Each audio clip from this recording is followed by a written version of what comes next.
Afternoon, people. Good afternoon.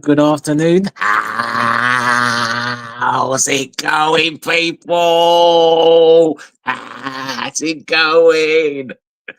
Afternoon one is myself, Delante, LFC Rest Forever. It's been a hot minute. Hope you good people are well. Here with my good friends and my fellow co-hosts on the 12th man panel, Lee. How you doing today, Lee? You well? Good. You good? Yeah, good, mate. Good, yeah. A lot better after City lost the cup final. I was pleased with that. I never expected it, mate. I didn't expect that. I mean, I knew Palace could win. I gave Palace a chance. In my mind, I thought you'd got a chance, but I didn't think it'd happen. I thought City would get them in the end. But yeah, they laboured, didn't they, at times, City, to get anywhere against Palace. Thought Palace played really well. Yeah.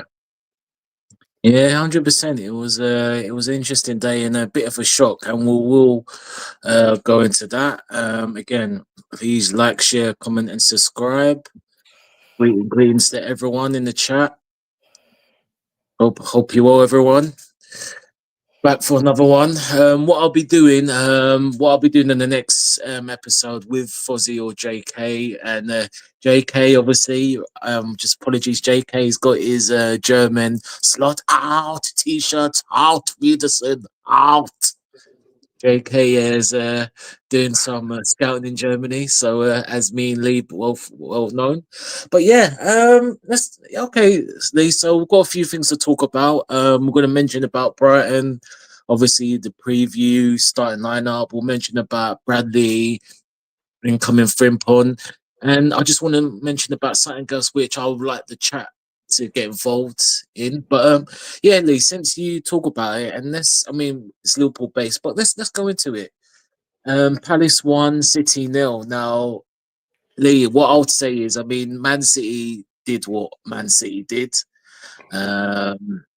Dominated the game for large parts, and obviously, Palace got the goal through Eze. Good finish, that was a good counter attack, and they had another one disallowed. Palace did, but I have to be honest, and I'm a fair man. And as much as it's funny to blue Pep and Arteta with 0 trophies, which is funny, 115, and someone still thinks they're the best team in Europe, but that's another story. But that handball, Lee, from Dan Henderson with the Bruno Haaland. Let's be honest, Lee. I've got to be real. I think City have been done hard by, no matter what we think of them. If it was Liverpool, we would be absolutely fuming. What do you think, Lee? Over the touch with Haaland, yeah, probably with it being a cup final, yeah, I might have took the opposite view. I had a couple of looks at it, and he didn't get a lot on it, but I think he did get it, didn't he? Yeah, it's just one of those things for City. It just didn't go their way, as it didn't for us at Wembley a couple of months ago. This can happen. As I said, I wasn't expecting it, but it has excited me a little bit that City could be, on the slide, for good, that they're not going to come back the way they were. Obviously, they're going to come back. They're not going to have a season this poor again next time. But I'm hoping that however strong they are, it isn't strong enough to, knock us out the way, and take the league away from us. But they're the ones I'm worried. I am worried about Arsenal too. Arsenal's a good side. It'd be cheerless to say that they weren't. they're not as good as they think they are, or they're not as good as Arteta thinks they are, put it that way. But they are a good side, and they'll be back also, won't they, next season? But yeah, it gave me hope. And also, it's a romantic one, isn't it, for a smaller club to win the cup? When was the last time it happened? Was it Wigan in 2012 or something? Or, it's a long time ago now. Yeah, I can't remember the small club winning it for a while. And it does sort of keep going, that sort of romance of the cup, the idea that small clubs can win it. And you want that to continue. You want that in football, don't you? You want to see that. It's good to see, and it's good to see a different bunch of players getting medals. It was good to see all the Crystal Palace lads excited and the City lads dejected. You know what I mean? I really enjoyed all that business, like. No, 100%. Certainly. But what's your take on the Henderson and the Henderson view? Did VIA do a big blunder, or was it for you just one of those things? You'd have to just put it down as one of those things. I think that can happen to any team, and does. At times, you've got to take the rough with the smooth. I know it's not nice when it happens to your side, but I've got to. I mean, talking of taking the rough with the smooth, where City are concerned and VAR, they've had an awful lot of smooth, have they not? And not a lot of rough. You can say that about. You could probably make an argument against any, the way they call us Liverpool and all that bollocks, which is just a lazy pun. That's all that is. The VAR, you know what I mean? That's the only reason. I've never seen us getting that many VAR decisions and that, but City in the last couple of years. The main one was Rodri, wasn't it? That's the one that it denied us the bloody title. It was the first time ever that the PGMOL came out and apologised. That was the first one that he said was a mistake, was the Rodri one at Goodison Park. Well, it was nice of them to come out and say, sorry, we made a mistake, but the title was gone then, you know what I mean? We lost the title. No, 100%. 100%. I think what it is with, again, I think we have to be honest as Liverpool fans, and as much as, see, I'm not bothered about City really, but they just annoy me because they denied us back-to-backs and then 1 point and then you won 5-5. But I have to be fair. I mean, if that Henderson call, if we were playing Palace and that Henderson call goes against us, we'd be absolutely fuming. I mean, again, VAR, I don't understand the whole prognosis, because how on earth can you not call that a sending off? You got clear technology. I mean, listen, I'm happy. Don't believe me. Don't get me wrong. I'm happy, Palace, and I'm surprised, to be fair. But how you cannot go that as sending off it reminds me, it boggles. It boggles. But it is a big howler for me. But it is what it is. It did happen, and Palace gone. But let me ask you another question before I'll just go into some of the comments. Haaland, I mean, he bottled it, didn't he? With the pen. Why he gave it to Mamouche? I'm a bit surprised he bottled it. I mean, what was that about?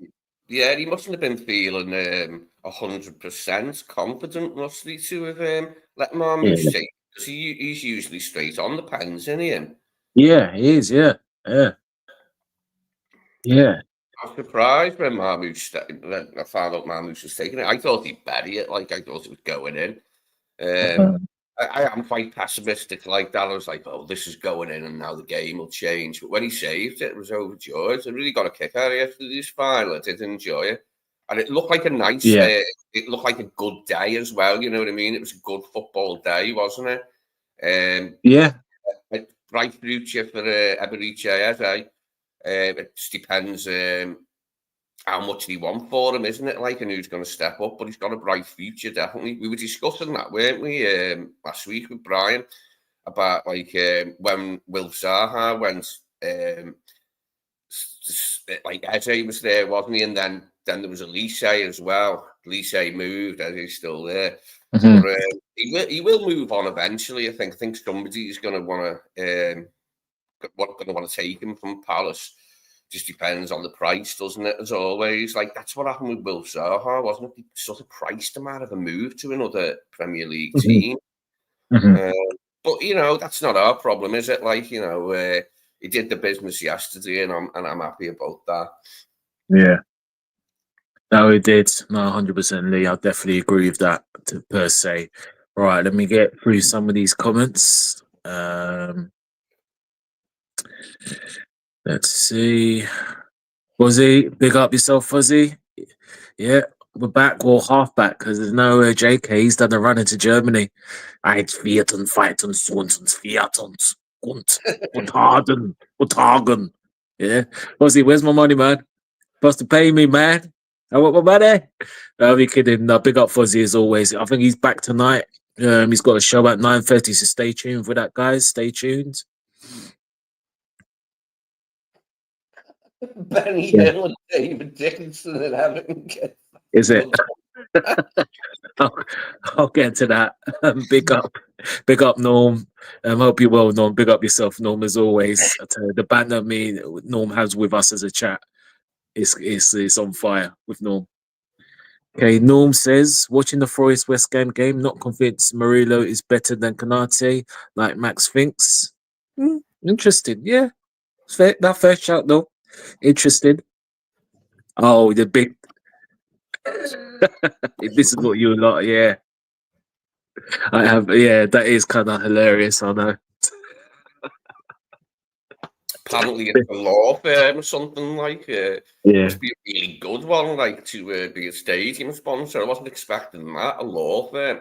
I would yeah, think be like named after a drink or something, like like some form of like popular drink or something like. What's as the Emirates? No, sorry, the Emirates. Oh yeah, the Emirates. Sorry, Arsenal's ground. Is that sponsored or is it not?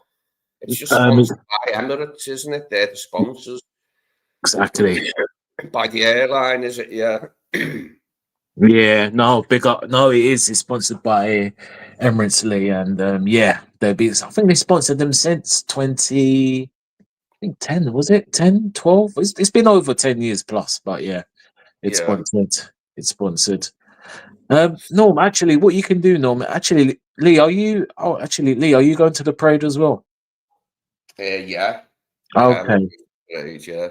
Yeah, cool. If you can, and Norm as well, if you can get some pics and yeah, send it because I was gonna go myself. I had a hotel booked, but due to my work training, I can't, which I'm a bit annoyed about. But yeah, just send us see if you can get older Jurgen Meister on the pic and to big up the channel and the slot. Any place you can, get them in, do a little video and tell them to big up LFC Reds Forever and 12 if you can, boys, if you can.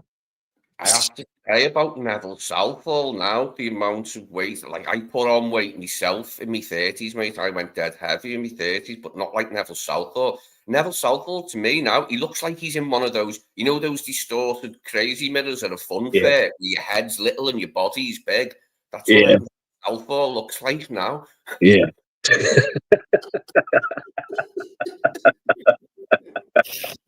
Oh dear, big up. Believe that Yeah, man, can you believe that man used to leap around at will? Like, I mean, he's not going to be leaping anywhere now. He won't be diving anywhere, will he? yeah. He Pimping. was, he was a good goalie. Like, he was a good No, his keeper. quality. He was in his world class in his day. World class was world class in his day, 100%. But before we go on about that, let's have a moment for Man City. If we can have a moment of silence, please, for Manchester City.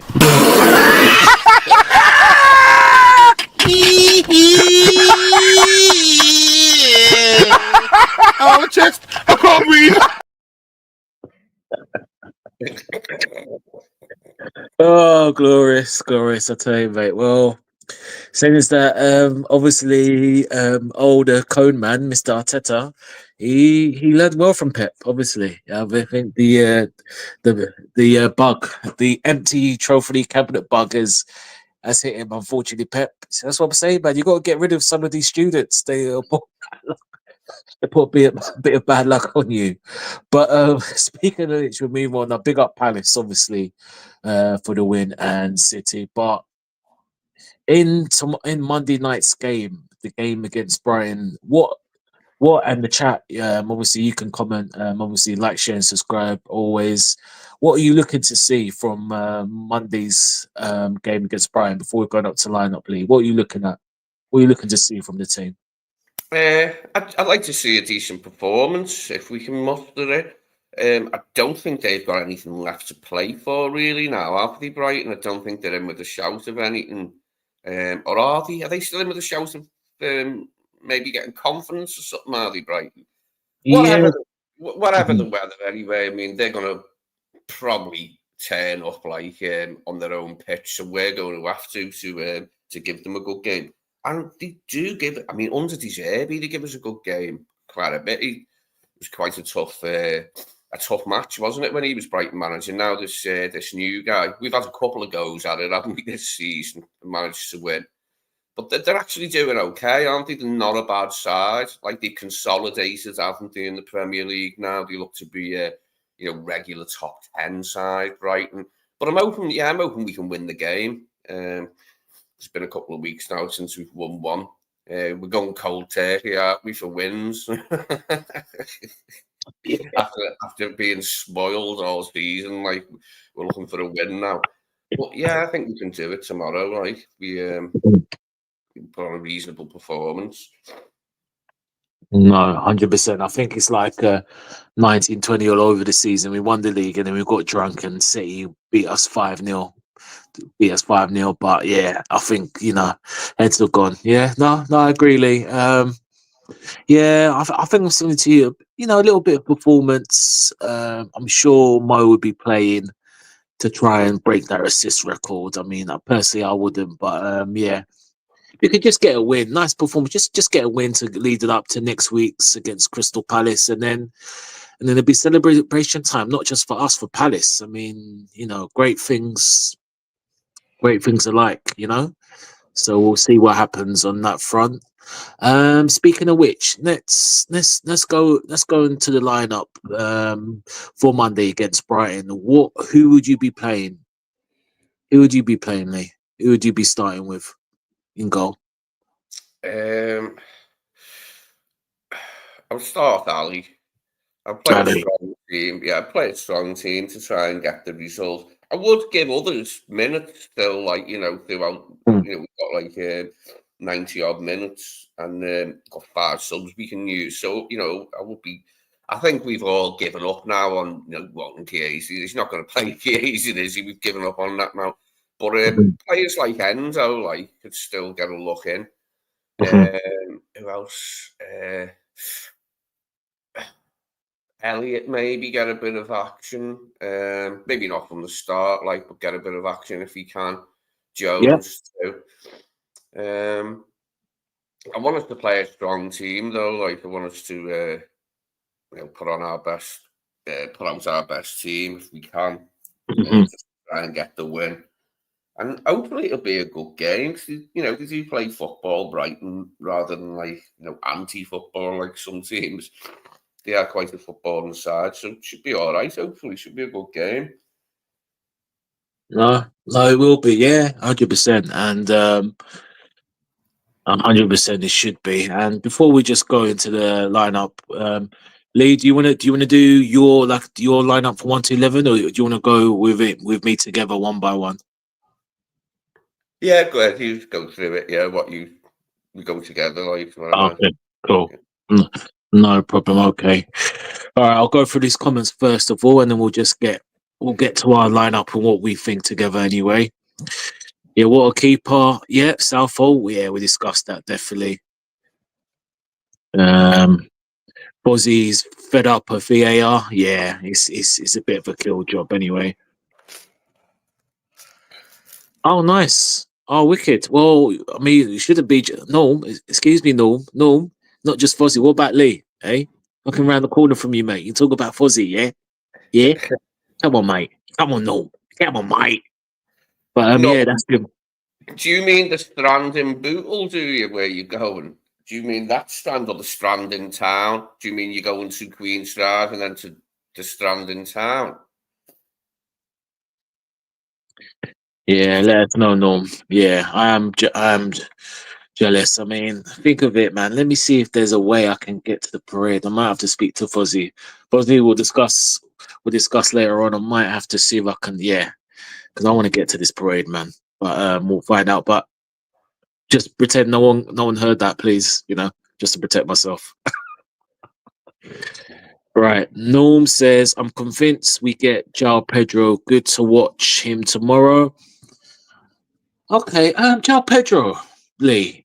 I mean, you like him, good player, convinced for Liverpool. I mean, for me per se, I think he's a good player, but not for me.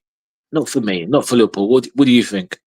Yeah, I like him, but I think we should pick somebody else as a striker. I Mhm. really like Cunha. I mean, I don't know if it's going to happen, but I've liked Cunha for a while now and think he could possibly, succeed here Yeah, more than possibly like succeed here.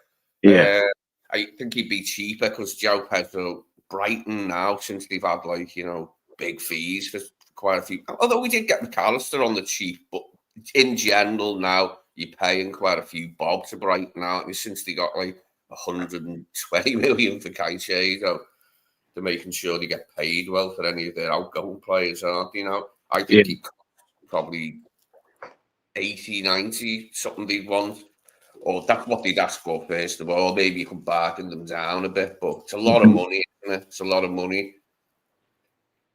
No, What no. what I like about Cunha, Nancy, is he's quite experienced. Mhm. He might not have been here long, but he is an experienced player. He's Brazil international as well. Yeah. I just don't see no reason uh, why we shouldn't maybe move for him because of the price. I'm looking at price. Obviously, if I had my way, like with Garage, I thought somebody else, stellar. Because Cunha isn't exactly stellar, but he is Mm. a good player, as I say. He's a good. But you get what you pay for, don't you? If we had the money, I'm sure we'd go for Isaac, and everyone would be made up. But it's just the price, isn't it? And getting them off Newcastle now it looks like they're going to have Champions League plus they've won a trophy. We have a hard job on our hands, wouldn't we? Removing a player like that from Newcastle. So yeah, I like Cunha more than Pedro. I have done since the season kicked off, and I've been looking at strikers.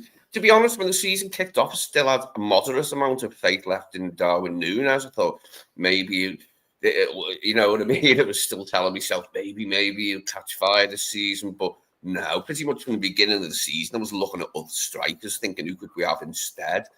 And Cunha's one of them that I've been watching all season. He's a clever player, isn't he, Cunha? Mhm. And I think he could use that.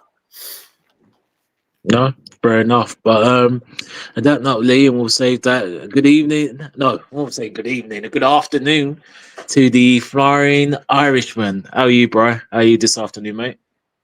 Oh, good, yeah. Yeah. All good. And obviously, as well, I think you guys already know, like, share, subscribe to the Irishman. Honestly, it's a whole lot barrel of laughs, believe me. We go from football to music to sing-alongs, and yeah, it's trust me, it's a whole load of fun. I'm not being biased. I'm just being honest. It is really, believe me. We freestyle on the Irishman's channel, so go like, share, subscribe. All right, Brian. I'll just go back to yeah, exactly. Exactly. Right. First of all, I'll just after 2 points of asked Lee before Joe Pedro. Before that, we were talking about the FA Cup final against just after stuff the Palace City. Obviously, surprise to a lot of people. Obviously, I thought City would, but one. So I'll just give you 2 questions to answer, Brian. One, what did you think of the game? And two, the Dean Henderson controversation. Does that just shows you how incompetent VAR could be? Your thoughts, Brian? Oh, yeah. I not kind of, did a big thing on it or anything, but I kind of backed Palace. I kind of, they don't, the City don't like playing them. Um, they're not a one-man team. I thought like they really, look, you see City played pretty much, what, 75% of the ball. Couldn't do anything with it though. I look at that front six. I think what was it? Bernardo Silva, De Bruyne, Marmoush, Savio, Doku, Haaland, and they couldn't score a goal. It's pretty pathetic, really. But Was yeah, it had a bit an of a sneaky unreal feeling. forward line, wasn't it? That like it was full of firepower, weren't they? Like, but they couldn't get a goal. I thought they laboured in parts, like as well, to do their usual thing. All right, they had the ball a lot, like we know that. But City always had the ball a lot, but I don't think they hurt Palace as much as they could have done. I was just hoping that they'd have a bit of an off day so Palace could capitalise. And to be honest, it wasn't like they played terribly bad, City. It was just that Palace were really ready for them. They were up for it. They were ready for them. They had a plan, carried it out, took the trophy home. Yeah, 260. I just want Brian to say these last two parts anyway, and then you can maybe say it in just afterwards, Lee. Yeah, Brian. Sorry, continue from where you were saying about the game and then the VAR incident. Oh yeah, I just think they've got 4 Munoz. We were talking about him in our team of the season. He was unbelievable. Eze, Mateta, Warden, they've all had top seasons and they all pulled it out of the bag yesterday. I think they really City most of the ball. I just think Palace really deserved it. They really, really deserved to win. It wasn't a smash and grab. It wasn't kind of unfair. The thing, then to get onto it, I just think completely deserved win by Palace. You can't blame them. Okay, cool, okay. You can't blame them if City aren't able to put the ball in the back. Just shocking. I don't know what. Yeah, you're asking about Haaland. I don't know what's going on there. And yeah, I only quickly saw. Because I heard you talking about it, and I'd only seen it for a second, so I just said, "Oh, I'll watch quick highlights before I come in," and it was like a little 6-minute highlight package, and they didn't show the Henderson thing. So the other one was like a 10-minute highlight package. So, but from what I know, it was basically you could get it wrong on the pitch, but they were saying as soon as it went to VAR, it was just a stone cold obvious decision, and they just didn't give it. For why I don't know, but yeah, I wanted to go and watch it again, so I put on that little highlights package, but they didn't show it, so obviously they were just thinking, no, we're not going to show the really controversial call. And keep that in the highlights package. Like, okay. Yeah, a bit weird omitting that from the packages, highlight package. It was called key. It was called FA Cup Final Key Moments was the name of the video, and I was thinking, I'll get to watch it, or I get to see it again, refresh. But no, if I'm honest, it makes it a little bit sweeter as well, because I was saying to Melanti a minute ago, you've got to take the rough with the smooth where VAR's concerned, and City have had an awful lot of smooth and not so much rough over the recent seasons. Come on, I mean, how many times have they had helpful bloody decisions? Like, I mean, we just obviously the Rodri one that got them the titles, the main one where Tierney refused to send the guy over the monitor when Rodri was playing basketball at Goodison Park. So they've got to take the rough with the smooth. It's some rough for you. Take it. Accept your destiny as runners up. I did enjoy watching them get fuck up and watching all the Palace players celebrating, because it was a change. As I said, the romance of the cup was good to see. Made me feel better about where football's going. Do you know what I mean? Sick of seeing City lift everything in sight just because they're minted. It was good though from Glasner. I was impressed with them. Yeah, I've been impressed with him anyway since he came. He's really another manager who's sort of solidified Palace, hasn't he? Made them 100%. Everywhere. So yeah, all good. It was a good day. And hopefully, sorry to bang on, but I hope it leads to that.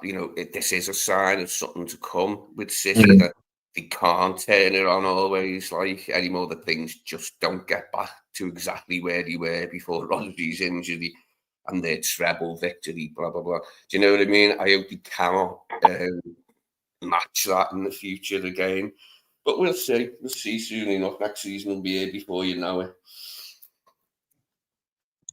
No, 100% Lee. And just to add to that, Brian, just the other ones I wanted to add, just so we can catch up. With JK's coming in a minute. Would you? I mean, So you still haven't seen the incident with Henderson, right?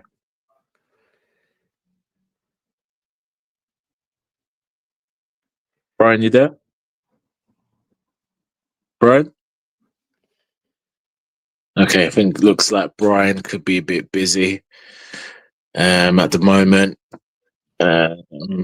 2 seconds. As another man has who's jumped in there. So why you ask me? Sorry. Yeah, Brian, I was just gonna answer you. Basically, so you still haven't seen the VAR Henderson incident with the handball?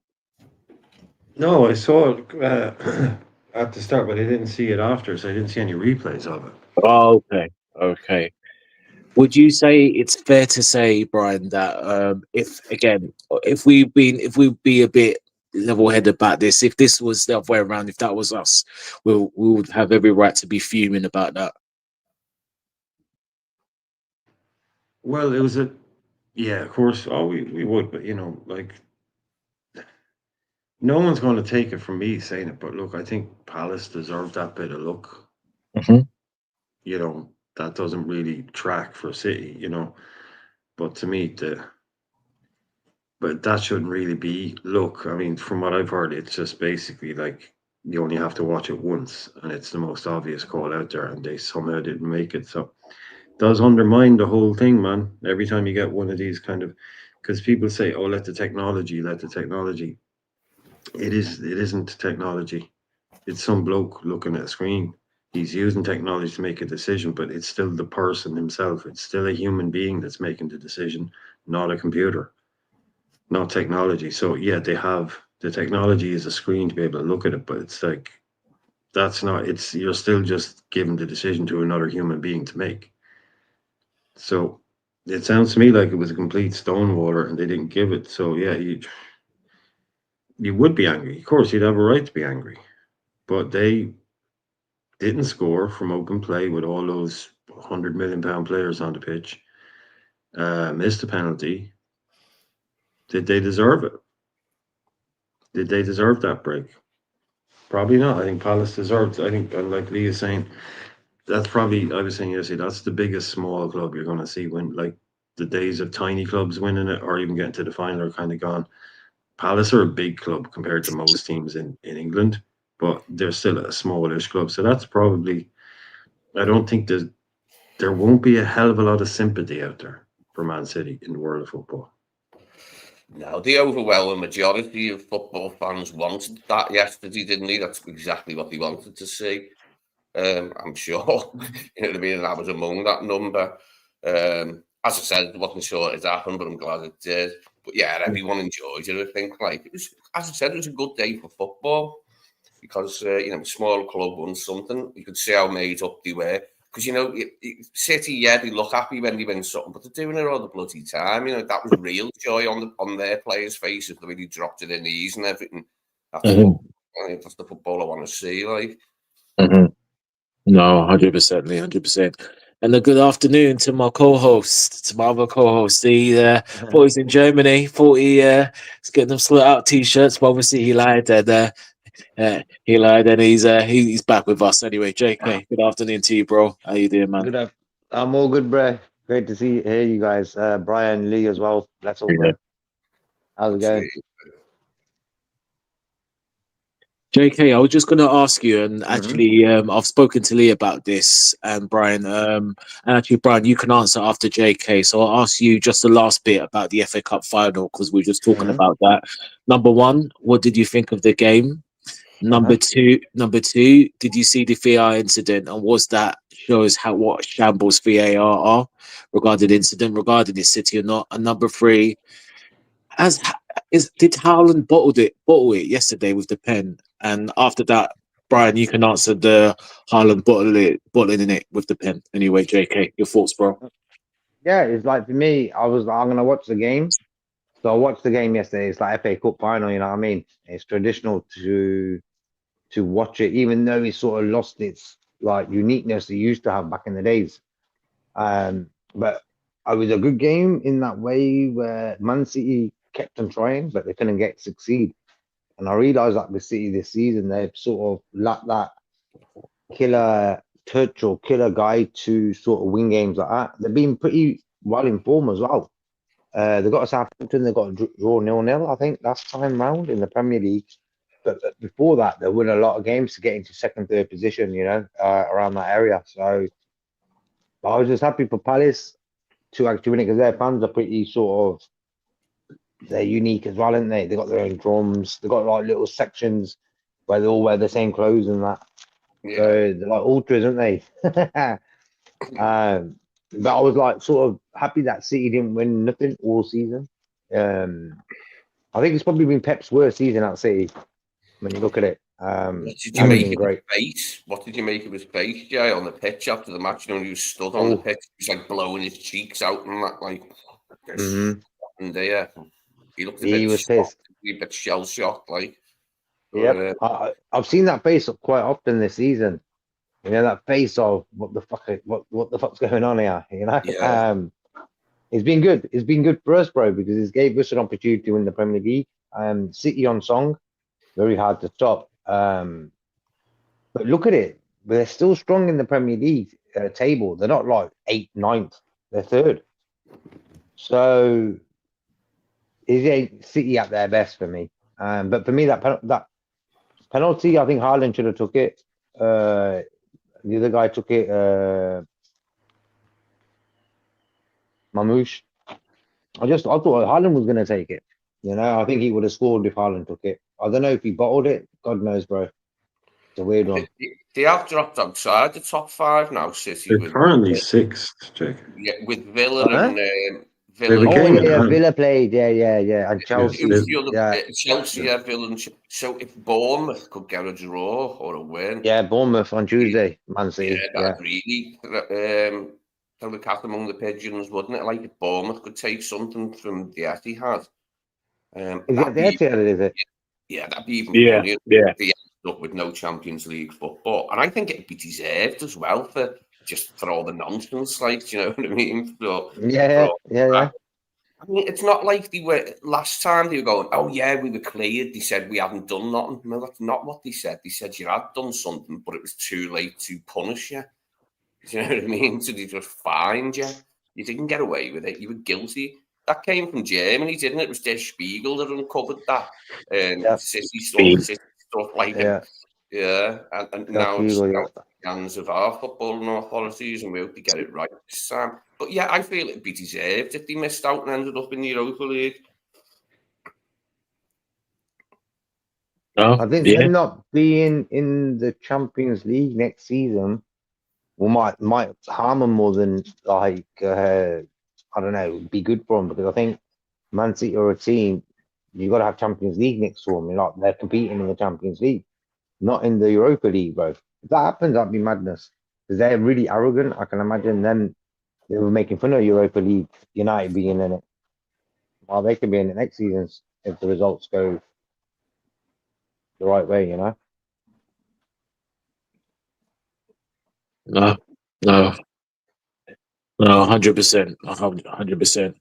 I'll just go through some of these comments, and we'll focus on what mainly we were just speaking before, and then Jake and Ashman, you can have your say on this Brighton player. Trudon says Palace are having to pray the same day as Liverpool are. That's great, well deserved in South London. That's going to be going on the summer of us. It's a bank holiday Monday, isn't it?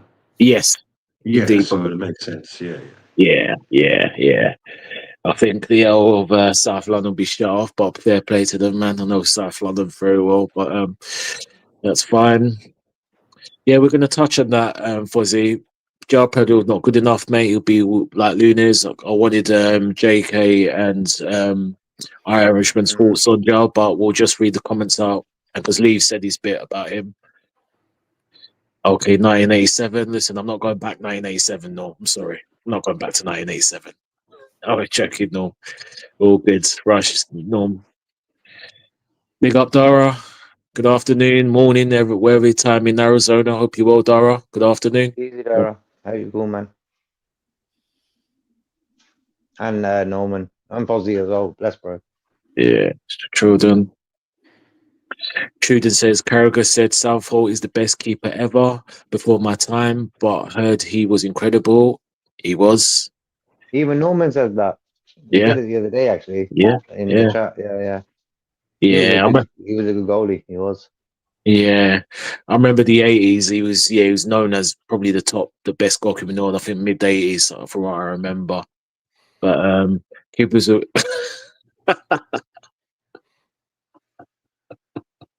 that's one for Lee. I mean, we don't want to remember that. This is a PG show. I looked up through Croydon. Yeah, yeah, true. You know about Croydon, but yeah, big up exactly. Okay, just look the Southall memories. This is the Southall discussion. Oh, Dara likes a bit of Tash, do you, Dara? Okay. Yeah, Tash just there. Love to see. Okay, so that's Lee. That's fine. Oh, nice, Truden. Yeah, Houston. That's what I've done. Anytime I've gone to the game, that's when I was in London. Yeah, from Houston to Liverpool Lime Street. Yeah, yeah, man. You have to get there very early. One again for Trudon having a discussion. We better meet up. You know what, man? I'm tempted to come to this parade now because, like, everyone's I don't know. I might have to try and reconsider because, yeah, it's honestly, it's parade. Like, I can't miss this. I'm thinking. Okay, this discussion. Norm says, I like Cunha, also Lee. I'm just convinced also Lee, sorry. I'm just convinced we have liked Pedro since he was at Watford's. Okay. Truden says, Fozzie, if I see you there, I'll shout you. Cool, mate. And hello from Norm to Brian, as always. Brian getting love in the chat. Big up. Okay, some talk here. Eze is some player. Truden rates Eze. And so does Fozzie. Still not 100% with Eze, but he's a good player. I can't. Richmond says he's a spokesman for Eze. I'm telling you that. Yeah, that. Like I said, I can agree with that. That wouldn't surprise me. To be fair. Jordan says, I don't think we get Wirtz, more likely Shirky. Yeah, I think all of us are not being fooled by the Wirtz thing anyway. But we're here to be proved wrong.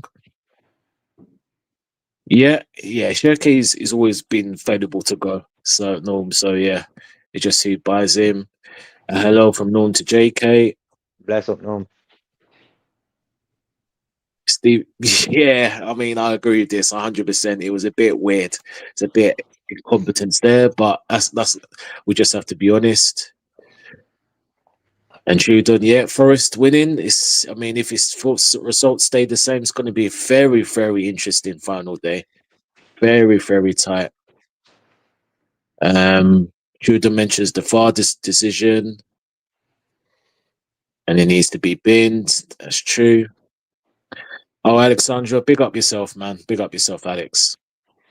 Hope you will. Big up Bless yourself. up, Alex. Says, I hope Arsenal lose today. Yeah, it'll be funny, but I don't think we care anyway, Alex. To be fair, be funny again today, and let Coleman have another excuse. But anyway, and last, big up Abdul. Yeah, indeed, big up Abdul. Hope you well. Hope you well. Mm-hmm. Hope you well. Hope you well, bro. I think Neville Southall's double chin is the most severe one I've ever seen. Now, I had one myself. I fully admit that I went fat in my 30s and I had a double chin too, but Neville Southall's got a quadruple one. I'll say it again, mate. I was looking at him and the way he's dead big. It looked like he was in one of those distorted mirrors at a fun fair with a little head and a big body. And he was sitting on a chair talking like on something or other. I was watching yesterday and I was just like, Christ, Neville, what happened there? Yeah. I just wanted to ask, Lee, before we continue on our game, Brian and JK, because me and Lee spoke about this before, just before we move on. What's your thoughts on João Pedro as a player? Good enough player? Someone you would like to come to the club? I mean, what's your thoughts? I mean, starting with you, JK, and then Brian. Hmm. Then you can put your thoughts on João Pedro. Yeah, good player, but not good enough for Liverpool. I've watched him play a few times. I've even had him in my fantasy team. Very inconsistent as well. He's a good player, bro, but I don't think he's Liverpool's sort of level. You know, I wouldn't say he's an out and out number nine. He's more of a Bobby type of number nine. So he ain't like a Haaland or a Kane type of nine goal scorer. You know, I'm a fan, but I'm not a big fan. That I want him at Liverpool.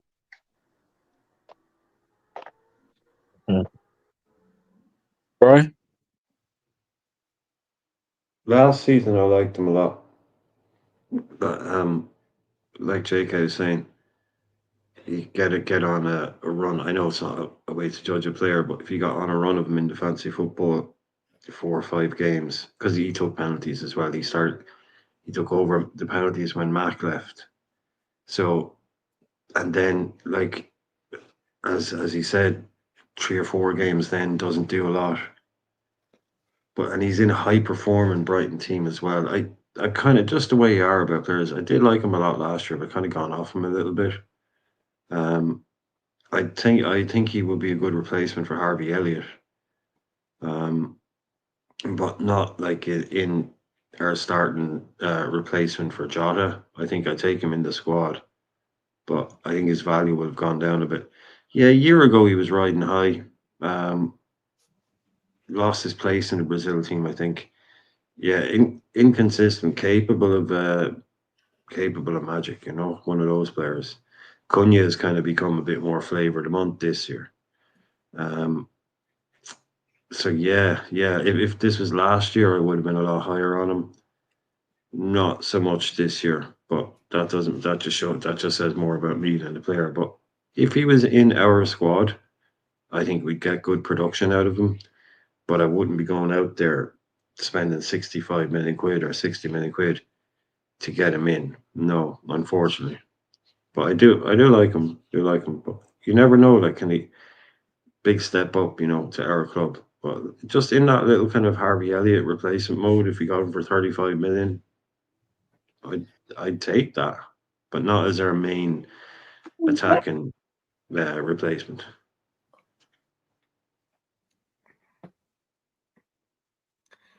Abdul's right about the length of time they're taking over decisions. Like when it goes over 5 minutes, like, get on with it.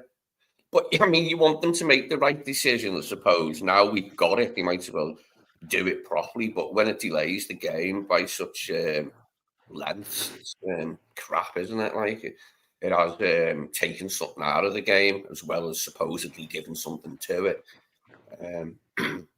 Get with one hand, take away with the other. I suppose there's it supposed is. to be clear and obvious decisions, Lee, and if you can't, like there was one the other week that took 8 minutes, and if it takes 8 minutes, then it's not clear and obvious. So just you should go with the call on the pitch. Like if you can't decide something after watching it 47 times after 5 minutes, then obviously it's too close to call. So you just go with the decision on the pitch. I have to say, the one that really angered me was Endo in the Carabao Cup final last season for Virgil's header. When they come up with that, it took them ages. They looked at the offside, couldn't get it, so they went, what else is there? Do you know what I mean? And it was great the way Virgil reacted after he scored his header when he swore at the line. So he went, try and effing rule that one out. Classic from Virgil that last season when he got that header. Try and rule that one out. Yeah, it's not 100%. Absolutely. And also, Brian and JK, what are you looking for in tomorrow's Monday night's game, Brian? What are you looking for from the team, whether it's personnel changes, play? What are you looking for? Start with yourself, because me and Lee have discussed this. Start with yourself, Brian, and then JK. I don't know anything, but I think like Slot was saying in his interview, nothing's really going to change in terms of players getting minutes, changing his mind. So it's not like, oh, we'll get to see blah blah blah, and it might help towards next year. So there's nothing really on that front. So just a decent game, Lante, just a good game, really, at this stage. Just go out, play 3-all, 2-2. I don't mind, but hopefully 3-0. But just go out, score a few goals, play with a bit of freedom, go out and enjoy themselves. Only 2 games left. Palace going to be on the beach. So yeah, just go there and just don't get injured. Really, there's not a lot. It's weird mentality at this stage of the season. You know, this is beyond dead rubber now at this stage. So go out there and put in a decent show, but they won't be going into leg breakers and 50-50s like their lives depend on it, because that, you know, there's no need for that. You know, play hard, play fair, but I don't think they'll be over exerting themselves. It's just hard, you know, hard to go out and do that. So it'd be interesting to just see how are they after a week off? Because it is more than a week now, isn't it? So yeah, nearly 9 days without a game.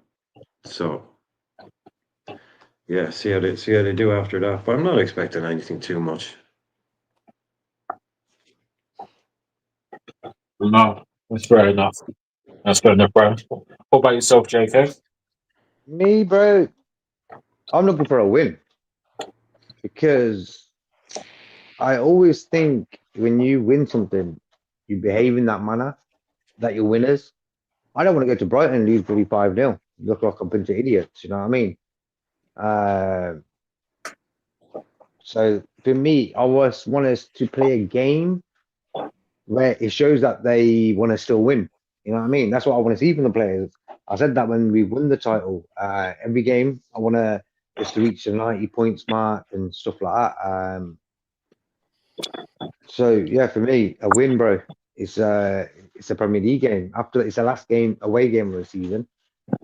So show a bit of like they've had a good time in the last weeks partying and went to Dubai and this, that, and the other. So God, we'll see tomorrow if that really affected them on the pitch. No. That's true. No, you're right, JK. Right, that's fair enough. Fair enough. Right, I'll get through some of these comments and then we'll go one by one in terms of who we'd like to start in terms of Brighton. So I'll just go through some of these comments again. And I mean, Norm, I keep one other side the ad. Norm says, la la la la la, la la la la long long la long free boom. Yeah, great, great. Yeah, great. Not you, Norm, the song, but we'll get onto him anyway. Says hello. Yeah, Lee, you like that one from Norm. Ever the character is good old Norm. Truden says they're better players than Pedro we can sign. Yep, fully agreed. That Silver Miller at Southampton could be one hell of a player in my view. Yeah, potentially Norm, but I don't think he's someone I would rather Diblin ahead of him, if I'm honest. Norm says, I agree. Pedro is very inconsistent. I think all of us agree with that. Big up, Daryl. Big up yourself, bro. Hope you're well. Hope you're doing well, Daryl. He says, get Shirky. He's game fed up. 18.5 million is an absolute steal. He's a baller. I'm still waiting. Daryl, the whole works thing for me is a distraction. I feel they're going after someone else. Yeah, I think most of us agree with that. Hey, Carol Katagatari does not want Pedro anywhere near our club. That's fine. And big up MK Toe. Hope you're well. And he says, oh my God, I like that cheer.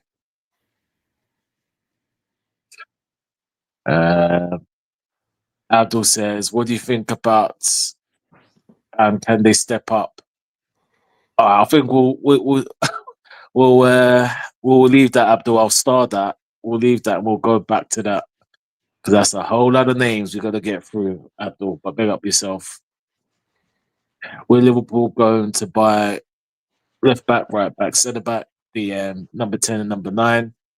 We'll get into that. What we'll do, Abdul, we'll combine your 2 questions and we'll answer that between the 4 of us. Normal, hello, Daryl. All right. And Abdul says, is Wirtz a PR stud or 100% going to get him? I think most of us think it's PR. I don't think there's 100% we're going to get him, but we'll see. All right, guys, let's see if we can just go into this lineup. just briefly, and we'll go around. I'll start it off in terms of who we wanted to start. For me, I would like to still start Kelleher. I just feel like, just out of respect, just yeah, I mean, at least just give him this last two. I mean, you don't need Ali to play any of these. But for me, Kelleher, Lou. Sorry, what was you asking us, Dan? No, we're doing the starting lineup. So just in goal, I said Kelleher. I want Kelleher to start for Uh, me. That's an idea, actually. If the lads leave, and to give him another game before. What do you reckon? Though, maybe give him the home game. What do you think about that, rather than the away game? Let him play in front of the cop once more if he's going to play, and play Ali.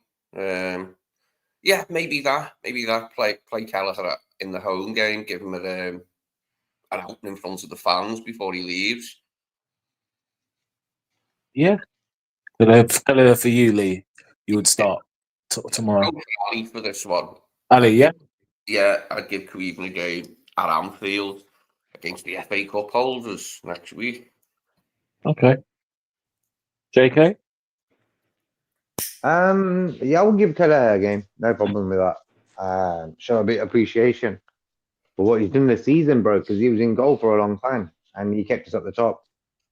So Huge for me, I part. don't mind giving him Huge tomorrow's game. Sorry, Jay. Yeah, just I'll give Kelleher tomorrow's game and give Allison the home game. Like he's our number one, you know what I mean? So I'll give Kelleher's game tomorrow, no problem. You know what you Right. saying, Lee? What were you Oh, saying? Lee's got to say something. Okay, go on. Go Yeah. for it, Lee. He played a huge part in this title win, didn't he? Because there was Yep. it like 8 weeks or 10 weeks or something like that Ali was out for. Mhm. And it was actually, we were probably we were around our best form at that time. 10 Where games. It's true. True. really well at that time, where it almost felt cruel taking him out the side, didn't it? Like when Ali came Yeah, back, man. it's Ali, isn't it? Yeah. Yeah, I was thinking maybe if he's going to play, then play him in the home game so we can be in front of the cop one last time. We can, you can hear them then saying Welling and all that shit, like Carney, like, you know what I mean? Because I think everyone thinks he's off now, like with Mamadashvili signed and waiting to come. Yeah, but it's the whole thing of sentimentality, isn't it? Like, will Arnie go for that with certain players and say, okay, I'm going to play the boy here because he's not had many minutes. Will he go for that? I'm not sure. We'll wait and see. Okay. Brian?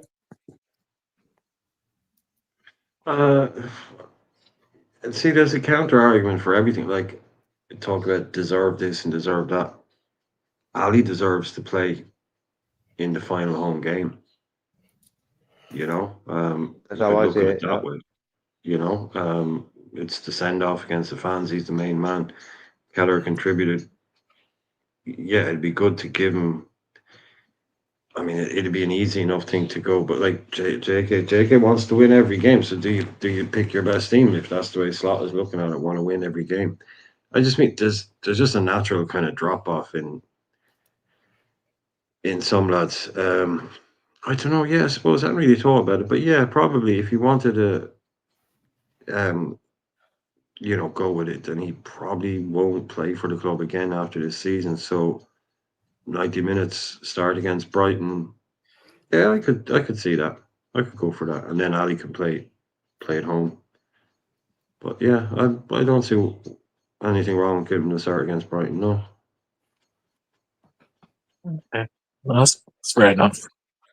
Okay, so we'll go on to the right back.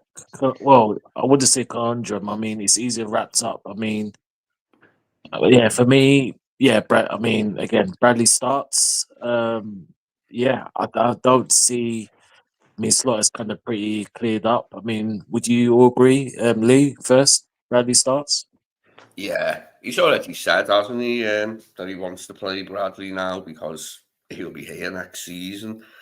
So yeah, it's going to be Bradley, isn't it? Like, it'd be an absolute shock, wouldn't it? Like, if we started sentence to the Bradley tomorrow, or anybody else, basically. Yeah, it's going to be Connor, I think, for sure. I think it's the right thing as well, isn't it? It's the right move to like play players that are going to be playing next season. That being said, it doesn't rule Trent out of having a role to play as a sub if needed, if Connor can't complete the whole game. So we'll see anyway. JK? But yeah, for me, bro, that Trent topic sort of ruined our Arsenal game, and it was just mayhem after that game. You know, the next day or two, Trent topic was everywhere, and that's why I don't like that sort of thing happening within Liverpool Football Club, where these contracts situation, we knew we were going to bite us in the ass in the long run, but we didn't know when exactly. But thank God that we've already won the league, and this news never came out, if you know what I mean. Imagine we sort of, our form just dipped big time and we just off our game. Arsenal catched up with us, Newcastle, whoever. And that sort of stuff was going on. It's the same with the Klopp situation. I see it with Klopp, bro. Klopp was such a good manager. He sort of papered over the facts that the owners didn't really back him financially when we really needed it. They didn't back him like they say Pep got backed at City, for example, United, even Chelsea. So sometimes I think sort of form and winning things, it sort of papers over the cracks. You know what I mean? So for me, Trent, I don't mind Trent playing tomorrow. Yeah, I don't know. I think a lot of fans don't really want him to play, so they'll probably say they want Conor Bradley starting. Well, you know, so do you save Trent for the home game, send off, blah blah blah. So I prefer to see Bradley. Less a bit of a headache, less of a headache, you know. Well, using what he's done before as a measure, Slot won't play Bradley for the entire 90 odd minutes. I don't think played him for an hour, didn't he, last time, because it was his first start. So I think Bradley will probably only play until about 75, 80 minutes at most. And then, you know, we might need an assist. There could be Trent might not have made his last, contribution for us, like goal-wise. He might get another assist if he comes on. And I'd be happy for him to do so as well. Like, that'd be good. That'd be groovy. Make him feel better, wouldn't it? Like, getting some applause and that. Yeah, I think he probably will use him, like, at the end if he wants to, if he feels he needs to anyway, put it that way. If we're winning and we don't need, like, a goal from somewhere, then it's less of a concern, isn't it? Like, making a sub in that position, but he is an attacking sub, considering he's a fullback. When you bring him on, it's an attacking substitution because of the balls he can put in. Not just his crosses, obviously the rest of it, all of it together. Like, he is an attacking substitution, isn't he? If you need him. Well, fair enough, Brian. No, it's 100%. Brian, is it no-brainer? Bradley starts for you. Yeah, I don't really see why he would do anything with Trent. I mean, he's left. I think we take a step back and look at it. Brand new coach winning the league in his first season in the hardest league in the world with somebody else's team, with all this Trent stuff going on in the background. I think if you stand back and look at it, I think we've done a bloody good job of managing this whole situation. Was it perfect? No. Could have been announced at different times. I would have had it out a year ago and moved on. But when they got to this point, I think we handled the Trent situation up until the point where it's cat's out of the bag type job. You can't keep a lid on everything to the very, until we decide to take it off.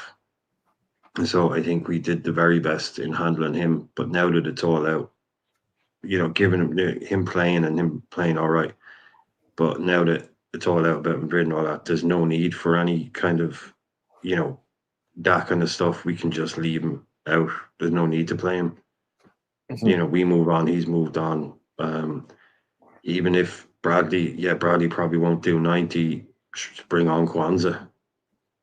I don't, to me, what's the point? Like, Trent is now gone. Up until this is all out, we won the league and then it could come out.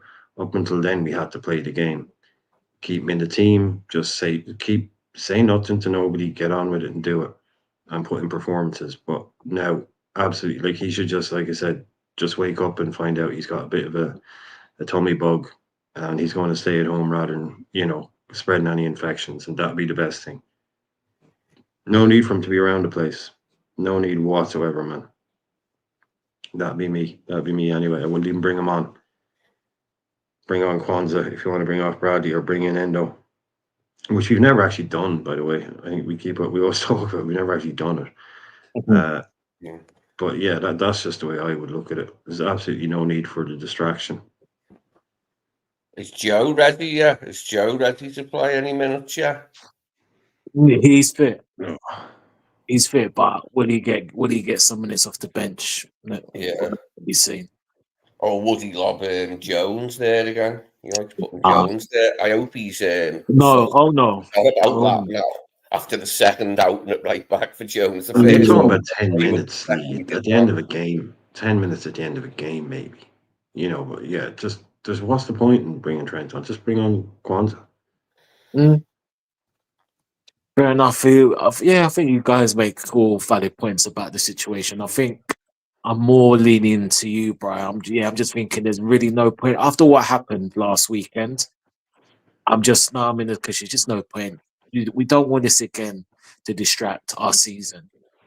And Trent has done what he's done. He's put the video out when he's done, and he's kind of affected it a little bit, So I think I'm more into you, Brian. There's no need, but I got a feeling Slot will put him on at some point again tomorrow. But we'll see. We'll see. All right, guys. We'll go to the centre backs now.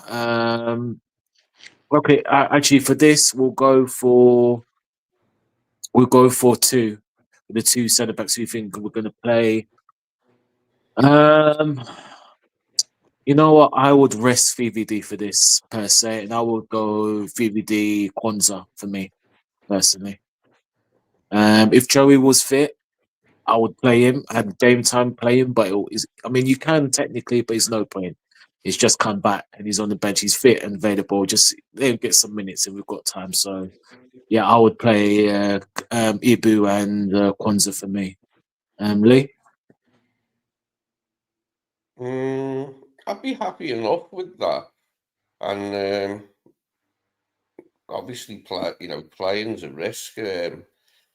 Got a horrible thought flashed in my head that he could get hurt if we went and played him. Hopefully not, if we do play him. I think he probably will play Virgil. Then maybe take him off if we can, possibly. I think he will start Virgil with Ibu, and he might take him off at some point. That's fair. JK? I really want to play Kanai, so I'll play Kwanzaa with Virgil.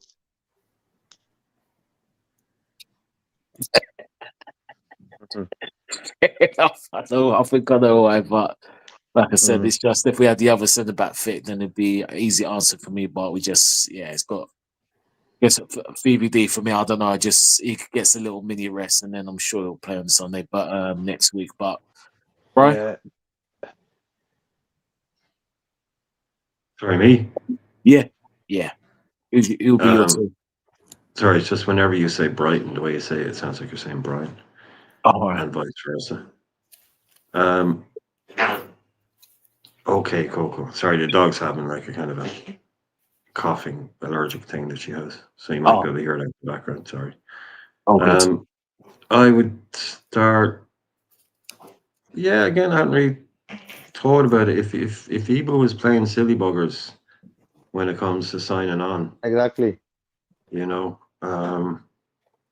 Might we see him sat down and yeah? So I'd say I go with VVD and Kwanzaa.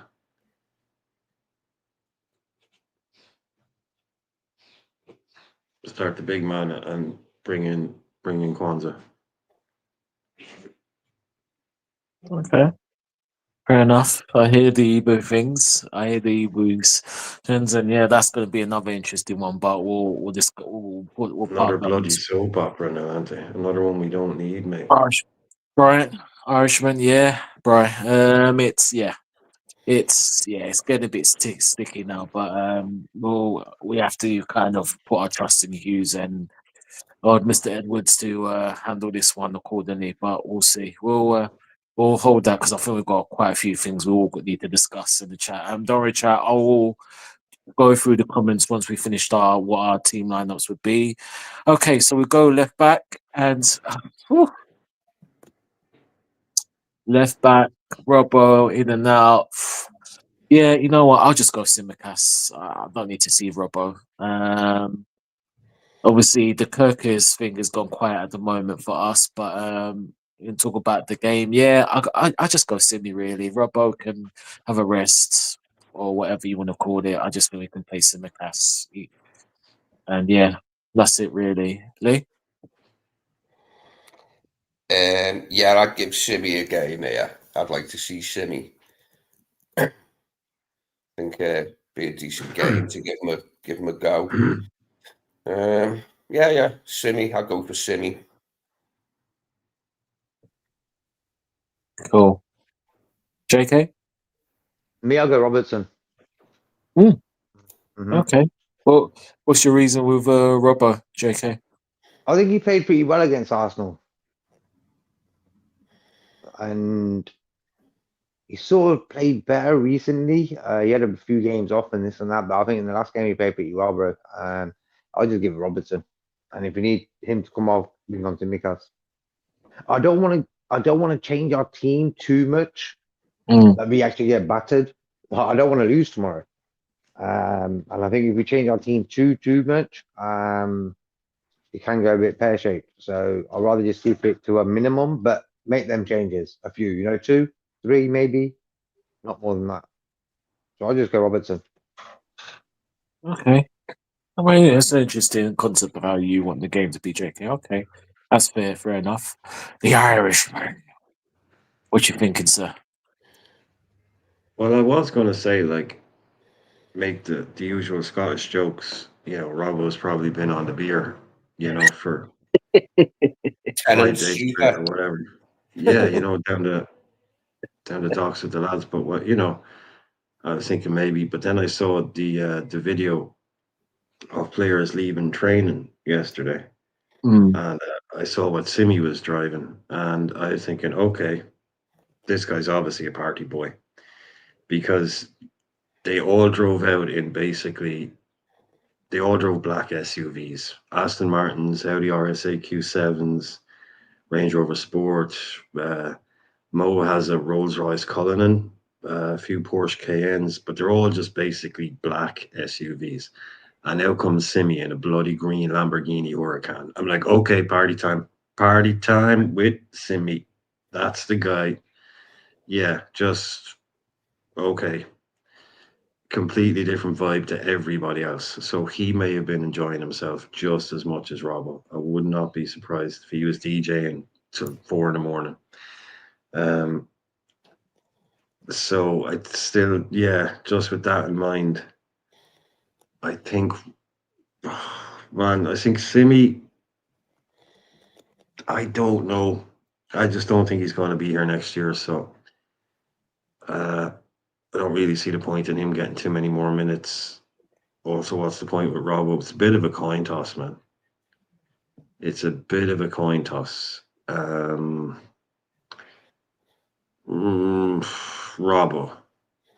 Robbo, who is who I would start, but I reckon the slot will go with Simicast. So maybe you can get a lift in his Huracan. Yeah, I'll be interested one to see, but yeah, no, I'll definitely hear you on that, bro. Okay, cool. So we'll go to the midfield. And we'll go to the 4-2-3-1 formation. So the two, all right. So we'll do it with the two DMs or whatever / deep line play, 6s or 8s. So I would myself. Oh, how would I play this? You know what? I'll go Endo Mac for me. I'll go Endo Mac. Personally, I'm tempted, and I know a lot of people will just disagree with me. I would go with the midfield against Chelsea. My reason being is that again, the league is done, and I just want to see another. I want them to see another chance because I think people were over. What's the words? I get losing, but just overhyping the. I mean, over exaggerating the performance, saying, "Oh, this plays is crap." Because some of our first team performers have had bad games. We just go away with it in moments and winning or scoring. So part of me wanted to go there, but I think we just add Mac into there because he was sub last week, came on. So yeah, for the two, I'll go Endo Mac for me. Lee, what would be your deep line too? Um, Endo and Ryan, I'd have both of them. I'd like to see them both play together, just for the Mm, hell of it, and see mhm. what we make of it, like how it works, if it works. Why not? Why not show us? Yeah, I'd have them two together. So it's it's gravy and it's Endo. It's Yeah, nice bit of gravy all over your samurai sword. a bit of Bisto on the old rice. So we know what you like. I'll tell you a bit of Japanese and gravy. I'll tell you, but we'll meet up. We'll go to the Japanese shop. But uh, JK, what about yourself, bro? Me, Robin Birch and McAllister. Okay. Mm, straight with it. Brian? Yeah, I'd be maybe a little audition for that Brighton player, Baleba. Put him up Mm, against Graven and Max, see how he gets on. I would I would do the same. I would definitely do the same. No to Endo was no other option really. There isn't anyone else. So yeah, I'd start Ryan, start Mac. okay. Yeah, just the usual, probably 15 minutes for Endo if we're winning. If we're 2-0 up, he can come on, the usual thing. I think you probably get the same. He'll get minutes at Anfield. He'll get a lovely reception, I'm sure, but Mhm, not starting. No, mhm, not for me. Not for me anyway. Don't know what the manager will do. mhm. He'll Okay. probably have had a look at him though, and I mean, because he did that conference on Friday, and Mhm. the game wasn't until Monday, and he was saying like there's still 2 more days of training, so um, he'll probably have a good look at who's in the best shape after the holiday. So yeah, I still think Grav and Mac Never mind. Okay. Well, that's keep fair it enough. professional. Mhm. Okay. That's fair enough. All right, so we'll go to the number famous, which everyone talks about. It's been in the news all day about who we're getting or not, or performance. The number 10 spot. Um, this one is a bit of a. You know what? I'll go with Harvey. Personally, I'll go with Harvey. Obviously the Chelsea game didn't go his way. Spurs, he was okay. Arsenal again, not enough time. He played okay when he came on. I just want to see just want to see more of him, just see what he can do, and then if not, obviously, Sobel comes on. I think he can do it. Do a job against Brighton on Monday, but I don't think it will happen. But me personally, I would go with Harvey for me. Lee. I'm going to go for Mac. I squeezed Mac out of the double pivot or Mhm. whatever. Stick him in the 10. Yeah. I just want to see Endo. I'd like to see Endo play with Mac and Graf just to see if it works. I mean, we know it could work. We can definitely do so. It's not like Ryan can't play a little bit further forward, and we know Mac can play the 10. He's done it before. Not so Mhm. much for us, but he's done it before. That's what I'd like to see. Okay. Fair I enough. don't think Yeah. I will see it. I don't think I will see it. Like, I don't think I'm ever going to see that, but I'll still put a shout in for it. Like, No. So it's Sobbo who misses out in midfield to make room for Endo. And a little bit of a reconfiguration of the midfield. Just to see something different. Do you know what I mean? I'd like to see something different. Fair enough. Fair enough, Lee. Yes, this is an interesting one. JK, the famous number 10 conundrum. You starting with? That's the one. I think when you look at it, you either go Elliot, Sabot, Curtis. When you look at it, and the thing is, I don't mind giving Elliot a game if you got Gravenberch and McAllister behind him. I don't mind that, but I think it will be Sabot. It'll be Sabot, I think.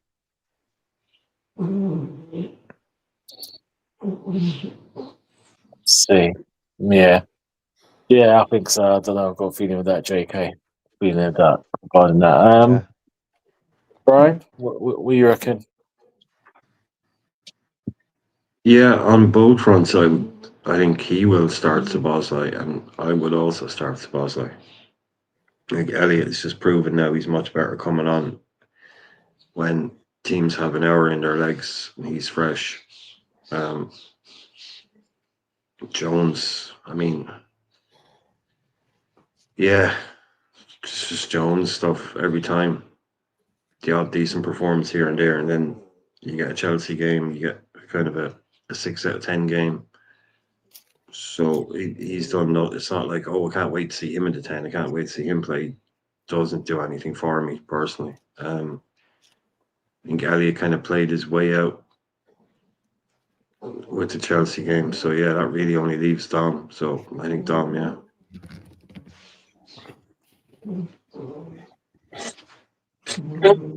Yeah, no, that's fair enough. That 10, we'll get to that, and then we'll go into. We won't do one by one. We'll just go. We'll go with the three. We'll go with the front three.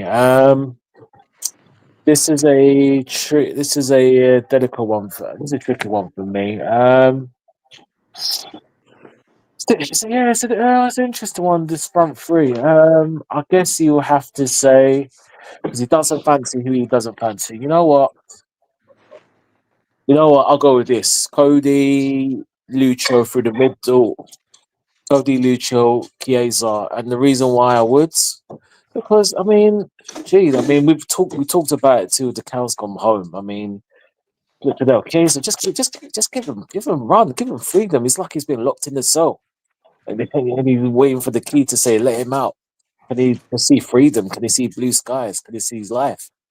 Can he just be able to kick a ball properly? It's just we said it. I know we're boring. I mean, I'd start him. Nunes, Darwin, and Jota. I mean, self-explanatory. Jota, it's just not happening for him. He's just gone. And Darwin, I mean, you could, but it's no point. It's no point. I like Trent, in my opinion. Maybe you could. It's just play Lucho because that's what we've got really, and then Cody's Cody in it, and then I think Lucha's going to be through the middle. So yeah, I mean, I'll start that. For me, Mo can come off the bench and try and get this records out for me. Anyway, that's just my opinion. Anyway, Lee.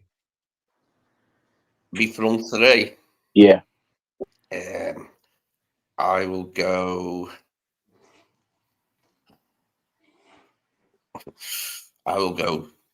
Boring and play Diaz, Gaspo, and Salah.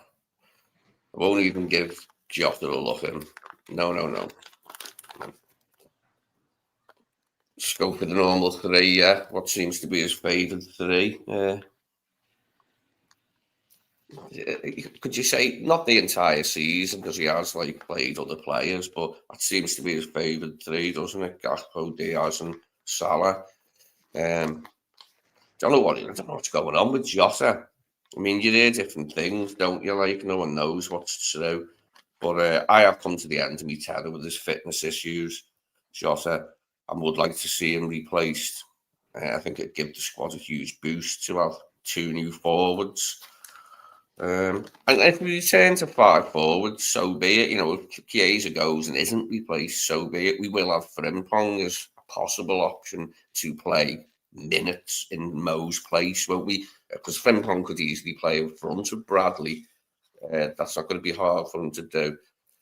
So we might just go back to 5 forwards, and I'd like 2 of them to be new ones, and ones that can play centrally. So yeah, I'm going to go with Diaz, Gakpo and Salah, because for me, them 3 have got futures at the club. Jonathan Nunez, not so much. No, fair enough, Lee. JK? I would love to see Diaz left, Darwin middle, Salah right. Something different. Gapco off the bench, no problem. I think Gapco played pretty well against Arsenal. He played okay. He scored. Yeah, so I'm willing to give Diaz a game on the left. Just trying to think, which are the combos we could reuse.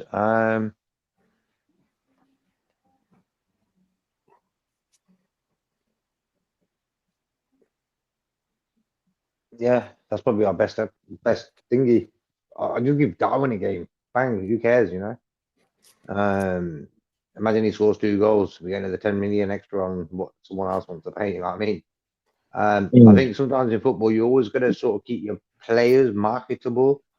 Like, who wants to really buy a guy who's sort of not scoring goals when he gets games? You know what I mean? So important sometimes as a business to keep your players sort of sharp, maybe scoring now and again, just to keep their price sort of stable. You know what I mean? So I don't mind seeing Darwin playing tomorrow. It'd be cool. Yeah, that's nice. Fair points, JK, you got regarding that. Right? Well, I think his preferred front 3 or his best front 3 would include Jota if Jota was playing well. That's I think his idea of where best suited central striker is. So he would have his preferred 3 would have been Salah, Jota, and one of Diaz and Gakpo on the left. But Jota's just been so bad, he's been forced to put Diaz through the middle to pick up the slack. So I think that's what he'll probably do again, which means Gakpo gets in on the left. But yeah, I see. You also have, like you're talking about selling players, Shake. I think at this late stage of the season, like you have the famous Michael Owen at Newcastle thing where guys didn't want to play in the last game of the season because they didn't want to ruin a potential transfer. So I think Chiesa might be at that stage. Like, we're planning on selling this guy. We're not going to risk getting him injured in the final 2 games. You could also have a bit of that. And someone like Darwin might not want to go out and play in some game against Brighton because he knows he's not going to be at the club next year. So go out and play in some game against Brighton, do my ankle, I'm out for 3 months, mess up a transfer. You've also got that in players' minds. These guys are, at this stage now of the season, the boys that are leaving, they've already got their houses on the market or they've handed in their notice on their lease. You know, they're not hanging around. So I'm not sure how focused they'd be. They'd be more focused, I think, on not getting injured. Chiesa is someone like, let's just keep him wrapped up in cotton wool. But yeah, it's hard to know. I wouldn't be like, if someone knows they're leaving, like with the Trent thing, there's just like a special little box for those players, and I just put them in it and forget about them because they can't really contribute anything. They might not be fully focused on the pitch. So it's hard to know. But I just go tried and trusted for tomorrow. Gakpo on the left, Salah on the right, Diaz through the middle, and maybe even throw Kid on the bench. And if we're doing well, give Kid like Rio 10 minutes at the end of a game. You know, the future, something like that. But keep it pretty tight. Keep it pretty tight. But yeah, there's no need to see Nunez for me. I know what you're saying. Bring him on. He gets a couple of goals. That's one way of looking at it. But I just think he'd also be, look, let's not let anything happen to this player. You know, because that'll be just your luck. You know, we have a transfer lined up for him. He goes out and he gets a broken ankle, and then he doesn't end up moving. He's stuck at the club. That is a concern. Yeah, you're right. He could get an injury, couldn't he? It should mean we'd be stuck with him then. You know, I don't mean it in a bad way about the guy like nothing, but you know, I think we've all accepted that he's moving on. So yeah, it would be a risk. You're right. It'd be a risk. It probably wouldn't happen. I can see him coming on. Like I think he'll be a sub tomorrow. He'll appear, I think, at some point, and probably before Jota does. But yeah, I think he'll get on as a sub. My sort of choice out of left field was Endo. Throwing Endo in the side, like that's my shock for tomorrow. Not that it's going to happen, but I would like to see him play in the same midfield as Mark and Graf. And see what it went like, see how it went. I mean, it couldn't go that bad. Surely it couldn't go that badly if we did that. It is tinkering with things a little bit shape-wise, but okay, let's try it, mate. We don't need to win. We just need to see what works for next season. See if Endo's got a future then, maybe. I mean, it's up in the air for a lot of players, isn't it? There's a few of them. You would imagine he's probably already made up his mind and doesn't need to see any more of a few of them. But I would like to see Endo, if I could, tomorrow. Start the game. Yeah. I'd like to see how if we were a bit more solid defensively with them three all playing in the midfield, you know, with the best players, the best defenders, and have that midfield. See what it was like if we were like a little bit more solid or something. I don't know. Just for a change, I'd like to see that. Yeah, it's going to be interesting. We'll see. I mean, we're all going to see how Slot plays, whether he'll rest a whole bunch, first team, the regulars, or rest. It'll be interesting just to see where we're at. And obviously, Ibiza party mode probably be on the agenda again tomorrow, the way they've been playing. I'll tell you that. But, when you win it, it's up to you. But sometimes you just want to see a little win or here or there for the end of the season. But I'll read some of these comments out, and Abdul will get back to your question. So I'll just read some of these comments out first. This is back to our Pedro discussion. Bonkers. Pedro is an off-the-striker type of player. We need an out-and-out striker. 100% Bonkers, I agree. Nah, all good, Norm. I mean, it's like every chat we do, show we do. It's not about us, it's about you guys, man. We're all fans. We're all discussing the love of the club, Played them in both one half each, which is fine. That's about Kelleher and Allison. Yeah, that's right, bro. Yeah, remember that.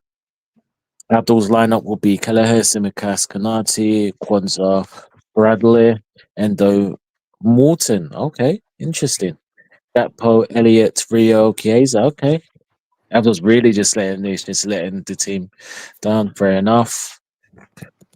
Cheating with the West Ham score. Forest, West Ham. And that was Bowen. And Forest will actually get back onto that game just briefly afterwards. Darryl says Kelleher, Bradley, Kwanzaa, Kanate, Simicast, McAllister, Jones, Endo, Gakpo, Chiesa, Nunes. That'd be interesting. But would Arnie do it? I'm not sure about that. Okay, Abdul also says rest Allison, VBD, Gravenberch, Mac 10, Salah, Drop, Trent, and Nunes. Music to Brian's ears there. Please like, share, and subscribe to all. Yeah, big up. Big up, Ravi. Big up yourself. How you been, man? How you been, Ravi? Hope you're good. Good. MK Toe says it's a beautiful day. It's a decent Sunday. Don't know whether you guys in your neck of the wherever you guys are. So all right day down my side. Oh, man, we've had like 5 weeks of almost just non-stop blue skies and sunshine. It's ridiculous. Never Oh, is had it? weather. No, it's unbelievable. Oh, 22 nice. degrees there at the moment. Oh, what? I might have to go Cloudless to. sky. It's been like that for about a month now. Oh, wow. And one day of rain, I think, in the last month. Brilliant. Might have to move to Waterford then. Yeah, Oh, maybe I sunny might get to. southeast, man. That's what we call it, the sunny southeast. What does SUV stand for? I've forgotten. Obviously, vehicle. What's the SU? What's he say? What does SUV stand for? I know V is vehicle, or I think it is. What's the SU Sports stand for? utility. Yeah. Sports utility vehicles. Ah, sports utility. That's the one. Where Or did that come Southern. from? No, very bad. The Oh, cost. Robbie's asking. Yeah, right. Okay. Yeah. Yeah, no, it's because we were talking when Brian was talking about Simicast and his car, type of car. Oh, So, okay, okay, okay. yeah, the SUV, SUVs are something else, There you go. And he's our good man, Abdul. Big up yourself, Abdul. Been seeing some crap in another channel. People trying to disrespect your knowledge, which is just stupid. So big yourself, Abdul. One of therefore always supporting channels, always supporting us, Always and yeah, respectful. You know what I always mean? respectful. Yeah, big up Abdul. And like I said, Abdul, we've got your back, man. Again, I'm not going to name the name of that channel, but yeah, man. Like I said, any fools, we boops them down. Trust me, we don't play over here, Abdul. All about we're a team here. So big up, Abdul. That's the Liverpool way, bro. When you look at Yeah, the history of Liverpool, what it is, there's a respect between fans. yeah, No other club's got that. Tell you yeah. the truth. So you could be anywhere in the world, someone's wearing a Liverpool top, you'll end up having a drink with them, end up having a chat, swap numbers maybe, you know what I mean? It's just like, oh, like you feel connected. And I think social media sort of destroyed that between fans, Hence why I always say, don't argue with the Liverpool fans. If the guy's talking rubbish, let him talk rubbish. Let him, you know what I mean? Let him carry on. But for me, I don't like that in the fan base arguing all the time. Mhm. Oh, Arsenal fans, Tottenham fans, whoa, Yeah, I used to love meeting madness. lads from around the world or around the country in the pubs by Anfield, years ago. Like, that was one of the things that I enjoyed. To be sat up and had a couple of drinks before you went. Like, you could meet people from different parts of the world or different parts of the country. You just talk about your love of Liverpool. Could be from anywhere, do you know what I mean? But it was always enjoyable to see other people's passion for the club, coming from outside the city. Hmm. Yeah.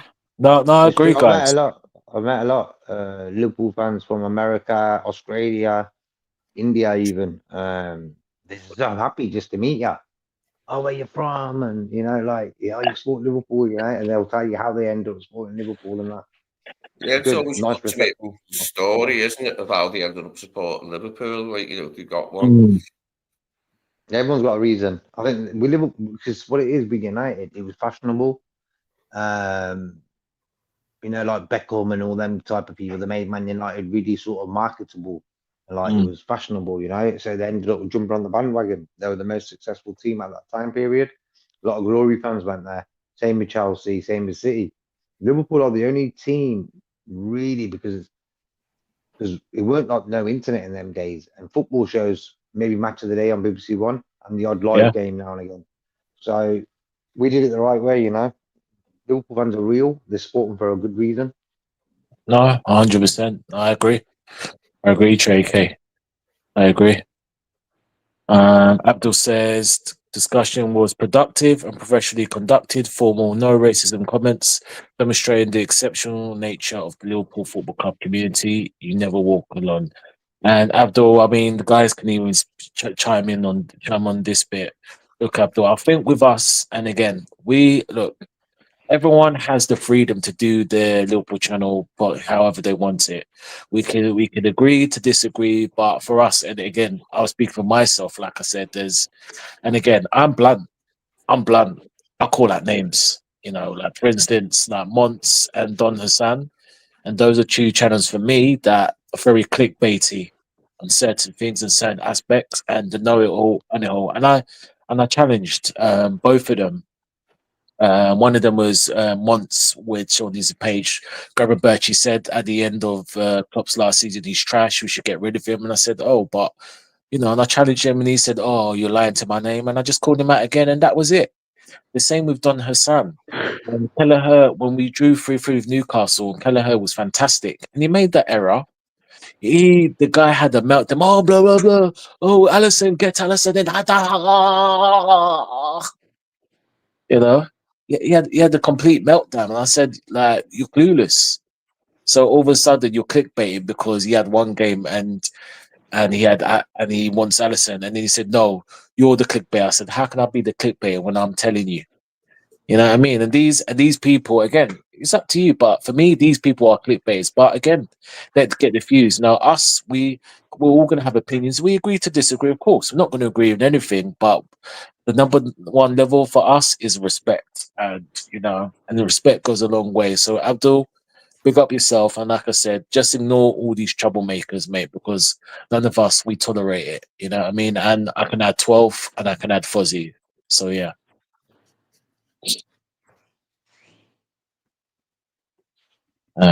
Also, Abdul says Jones is very inconsistent.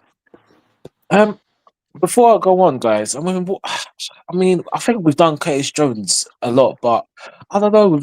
I just with Jones, you know what Jones reminds me of?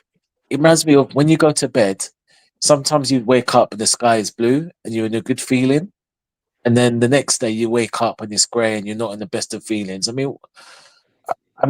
we? I just don't know. I think he's at a crossroads this summer, regardless of whether he stays or not. I mean, what do you guys think about Curtis?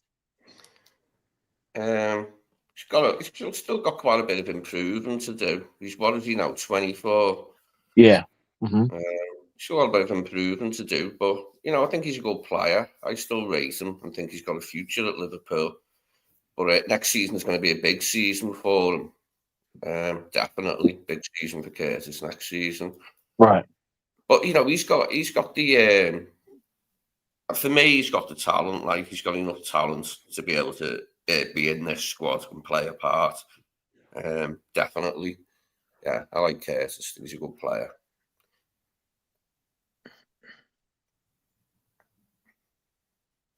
Well, for me, I said this season was a big season for him. Curtis, him and Darwin. And I think Darwin hasn't really had a great season. Curtis had a lot of big games, turned up for a few of them. Man City away, I think it was great. So for me, it's like that because it's still 50-50 with him. If he gets another season, he's actually the preferred choice. If any of the midfield three are not playing, he'll be the next guy in. No one else, not Endo. No, you know what I mean. So he's the next go-to guy. So him and Slot and Klopp sort of liked him, gave him games. And I think he does all right, bro. But for me, I want more. I want more, man. Like, don't these guys ever watch Steven Gerrard videos and think, look at him, look what he's doing in games. Like, I want to do a bit more of that. You know what I mean? I don't understand footballers sometimes. You've got an opportunity, bro. You've got guys who have played for that club, who have been there and done it. Have a look at how they're sort of doing it, you know? Yeah, it's a bit weird. Curtis, for me, as I think Brian always says this, if Curtis played for Villa, West Ham, or Forest, would you really want to spend 70 million on him or 60 million on him? You wouldn't. And that's bang on for me. But I got time for the lad. He's not on top wages. He's on low wages, actually. And he's a good energy to have in the club. I think he's got a good sense of humour. He's always sort of upbeat type of guy. And I've actually seen him in games, like trying to get the crowd going, get the other players going. And I want to see more of that. You know what I mean? That makes leaders, that type of behaviour on a pitch. It's all there for Curtis. For me, like the wages as well, people just don't really sort of care about the wages. Like Diaz and Curtis, for example, both of them guys have played a big part of this season. Do a lot of running, but they get paid the least out of the least out of most of the squad. Even Remember, Kieser's getting paid more than them two guys. remember his debut in the FA Cup, that curler against Everton. Mm. Oh, Oh, mate. yeah. Storming goal. Yeah, it's a good goal. He's In the got some club. beautiful finishes in him. I like some of his close-in finishes, you know, when it's a cross and he just cushions it into the net at a nice little angle. He's very adept at that, Curtis. Yeah. You know what he's good at, bro? He's good at running into the box late. Thing is that a lot of players don't notice him. I've seen him do it quite a lot. And I've also seen him sort of sweep up before he got injured. He was on top of his game. He was playing pretty well, actually. And I realised in games, he'd sort of be in the box, sweeping up, just getting behind Virgil or whoever, just in case. And I was like, you know what? I play to him. I see these sort of things in games, in players. I think Curtis, he has improved this season. The other day, didn't it? 12 said, you know, would you sign Morgan Gibbs White? Because he's been linked, you know, he's been linked with Man City. And he said, would you sign him? And I thought, how much better than Curtis Jones is Morgan Gibbs White? I think a lot better myself. You think he's a lot better? Yeah, I just feel Morgan Gibbs White knows what he wants to do in a game, where sometimes I don't think Curtis does. You know what I mean? That determination comes with that. You know, when you're determined. And I think sometimes Curtis lacks that. That's a midfield player for me. They've got to know what they're doing. Like Steven Gerrard, why was he the best? He used to grip the ball and think, you know what, I'm going to get a goal here or I'm going to do something. And I think sometimes when Curtis has got the ball, he's like, what shall I do with it? You know? How much better do you think Like, Rodgers is than Curtis? Villa, Rodgers. oh, yeah, he's better as well, bro. A lot better actually. Curtis should be on them level. You know the two guys you just mentioned. For me, Curtis should be on that sort of level by now. He's been with the club a long time, bro, and he's had a lot of game time over the years. So he's had opportunities as well, you know. Yeah, if it was going to Go on, happen for Brian. Curtis, it would happen by now. That's what I'm You know, saying. like, That's what I'm he's saying. the I'm still same age waiting. as You know what I mean? he's the same age as Dominic Szoboszlai. Yeah. It's crazy. You know, he's not a young player. He's 24 is a young man, but it's not a quote unquote young player. True. Yeah. You Experienced. know, like Delante, I don't even know what he is still. Is he an 8? Is he a 10? Is he a plane? Is he is it a bird? You know what I mean? Like, what is he? He's not Superman. Is it a bird? Is it a plane? But the birds are go. Oh, dear. But what is he? He's never like. He's always just been a bit part player in this squad. So it's I just, if it was going to happen for a man, it would happen by now. I just think, yeah, I don't see what people. I'm not like super like brilliant at watching people and seeing like, all this stuff that some people can watch. Oh, he does this, he does that. I just try and follow the game. Yeah. I don't see like Fozzie. I think he just drifts. I don't think he wants it bad enough, is what Fozzie's saying. He can just drift in games. I don't think he has that. Like JK said, look, you can't compare anybody to Stevie G, but even just No, a he's a little different bit, type of player. He's a different yeah. type of player. Yeah. But even just that drive to go and grab the game by the scruff of the neck, like I think, moments can make players sometimes, and coming in and scoring that kind of worldy against Everton on your debut, kind of maybe set a few expectations high. I just think what we have is a real standard 6 out of 10 player. He's a 6 out of 10 player, and I think his ceiling is probably 7. I don't think he's ever going to be a star. He's a squad player. I'm coming in on his side saying I rate him. I think he's got a future. He's a good player, but I'm saying I rate him to still be a bit part player, to be a stand-in for people rather than being first choice. Does that mean he shouldn't be at the club then? If we're only prepared to play him now and then?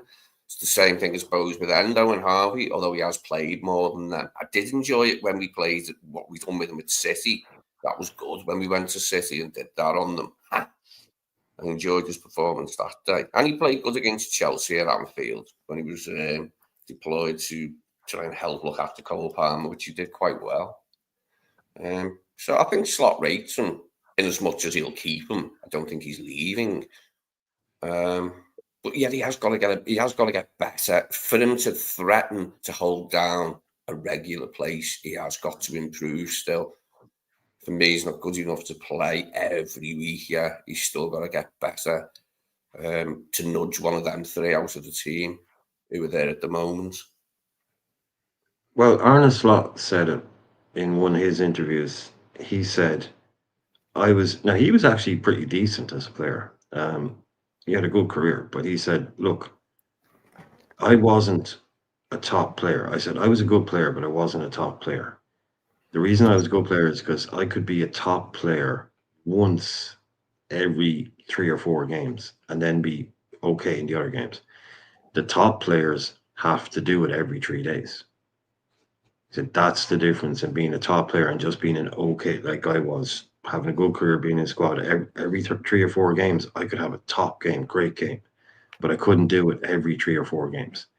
The difference between me and the top players is those boys, they performed pretty much every time they played. That's what Jones is to me. He's just that guy. Like one in 4 games, he'll look like you'll see what he's good at, and then in the next 2 games, he'll just drift, and it'll be another kind of invisible type performance, a few touches here and there. But he just cannot grab a game and make it his own for even a half an hour. Touch, pass, shoot, touch, run, touch, pass, shoot. What I mean is, You he know, can come in and look really good when we're playing brilliant at our maximum, but when we're not playing at our maximum and he comes in, he doesn't look that good. He can't start the game. He can't start a game, Lee, and take that game and bend it to his will through the middle. He can't because he's in the middle. You need to be one of the main men. He's just, again, I wouldn't sell him this summer because we've got a lot of business to do, and that would be unnecessary to do that one, especially if Elliot was to go. But I would absolutely sell him in a heartbeat, if you know what I mean.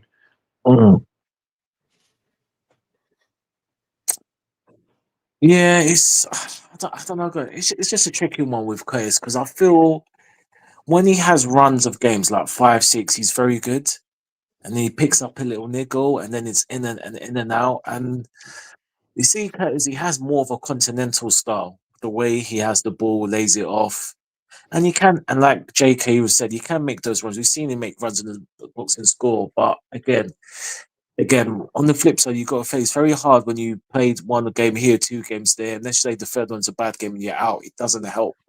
So it's interesting. I mean, players can do more, but sometimes his ball is holding of the ball too long. It's just annoying. When he doesn't hold on to the ball too long, he flows better with the ball.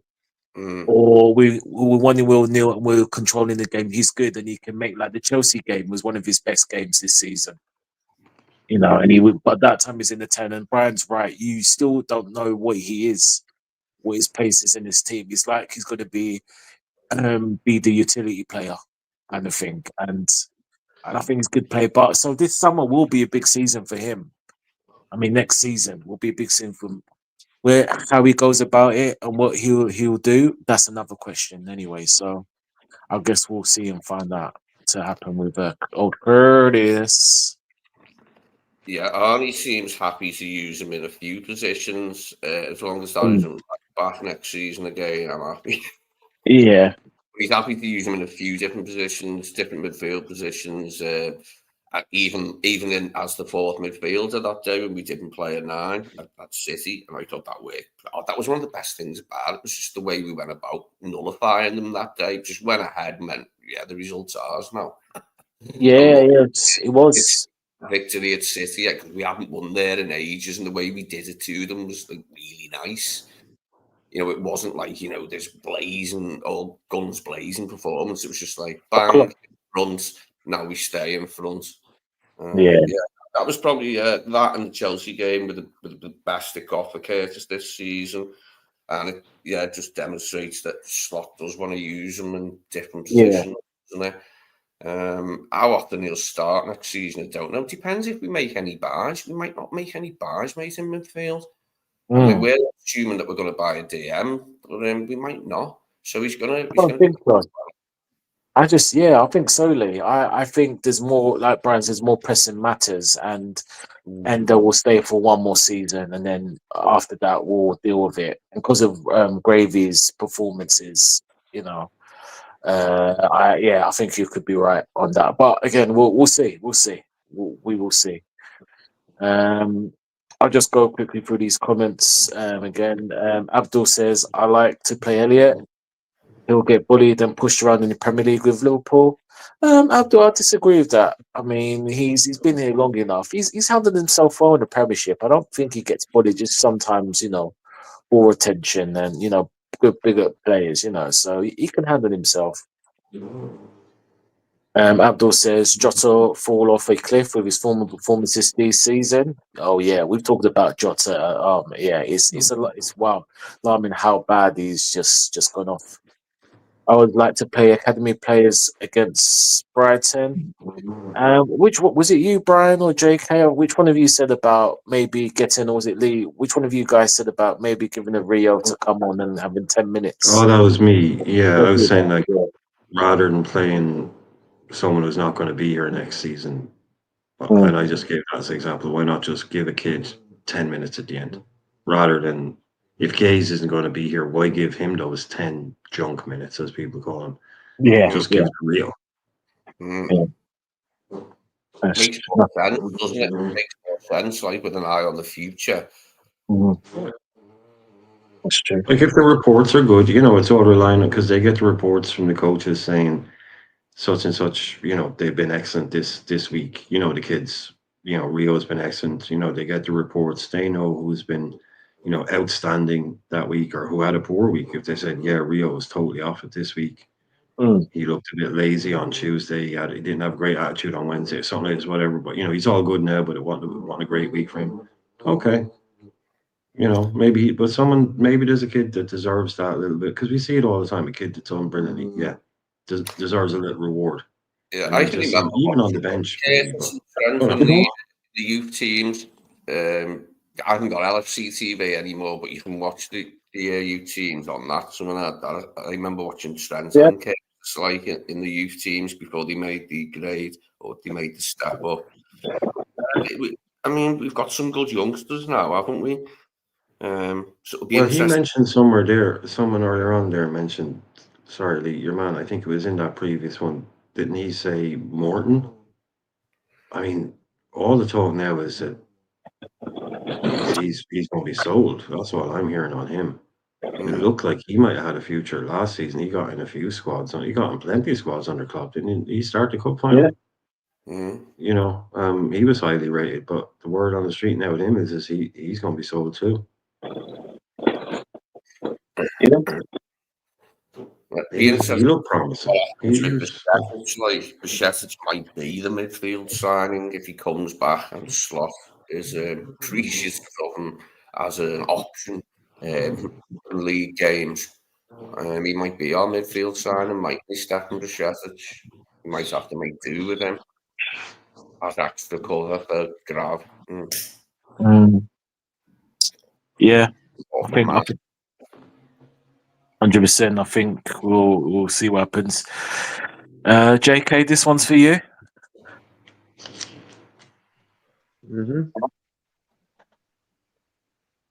Will you read it out? I respect Jay's comment in regarding to Nunes. The player is clueless, no football IQ, and needs to be sold. 100%. No. For me, Darwin is a guy where I think, like, Salah is a fighter in that way. He don't really care what's happening around him. He just gets on with it. And I think Darwin needs a bit of love, and he's not got it from Slot. He got it from Klopp a little bit. You know what I mean? And I think that sort of gets him. But I always say this: footballers, especially number 9s, strikers, if they're not starting every game, it's hard for them to be consistent goal scorers. Yeah, they're in and out. They're in and out the game mentally, not the physical side of it. Because when Darwin plays, bro, he's running around like a nutter. Anyway, it's the mental side of it. Is he clocked in?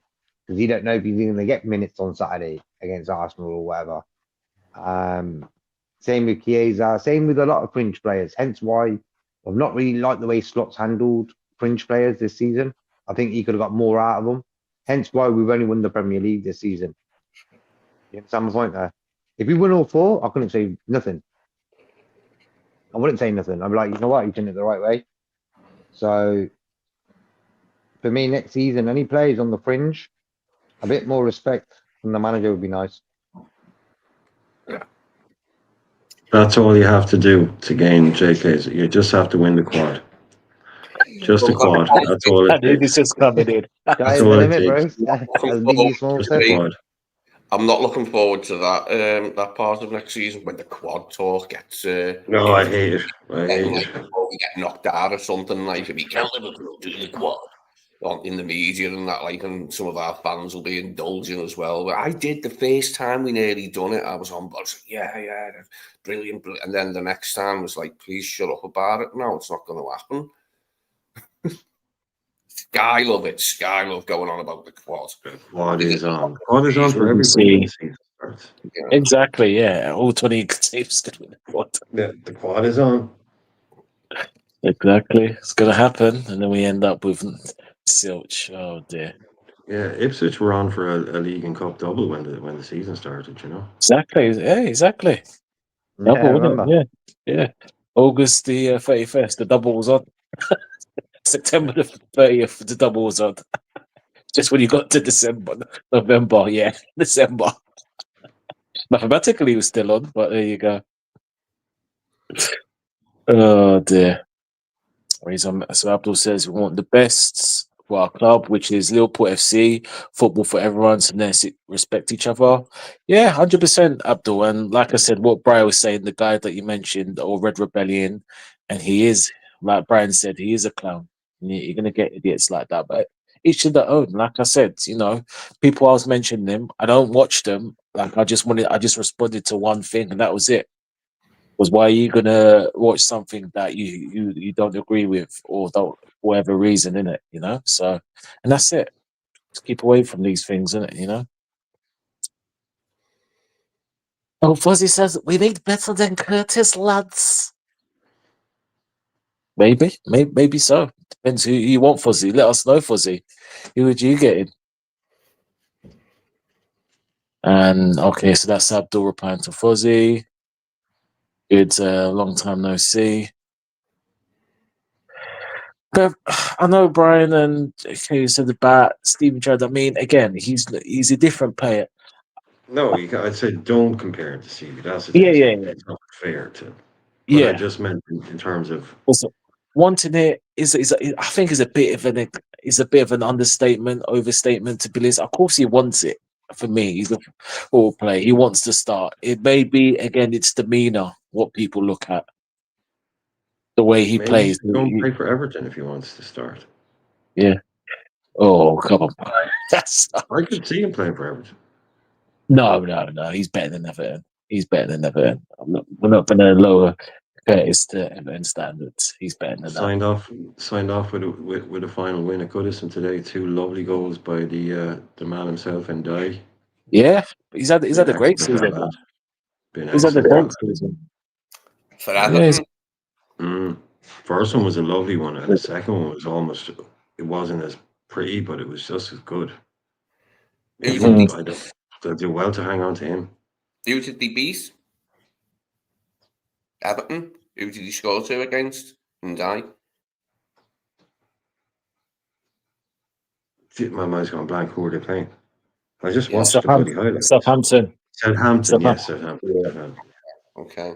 Well, my dad will be pleased. Yeah, my dad likes him die. He's pleased with his signing. I was talking to one of my Evertonian mates. He's a nice Evertonian, this fella. He's a really nice guy. And he was saying Everton got loads of players out of contract in the summer because we were talking about transfers and all that. He said Everton have got about 10 players out of contract in the summer. Decore is one of them. He named a few. There's quite a few big players that are out of contract. But I think they've got some money now from somewhere, haven't they, Everton? Someone's bought shares or something, didn't they, off Mashiri and Usmanov? They were sold. They've got new owners.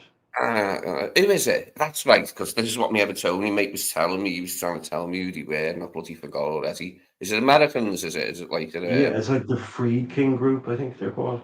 Something like Leaking, Leaking, yeah. Oh, Leaking group. Yeah, so we'll see what happens with Everton. But Moyes is a good reappointment for them. As much as I hate the man, God, he got on my nerves. Remember after the game when he was, what was it he was saying? That our goal was a rip-off. It's like, no, mate, he didn't move. That's why he wasn't offside. Because he said something to him like, shouldn't it have been a pen for Liverpool? And he went, what about their goal? It shouldn't have been a goal. Shut up, Moyes.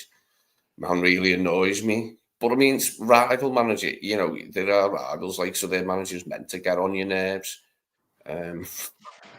Carlo didn't. I didn't mind Carlo because he didn't get involved in all that crap, like saying, oh, I don't like Liverpool, they're bad. But Moyes indulges himself constantly. Prat.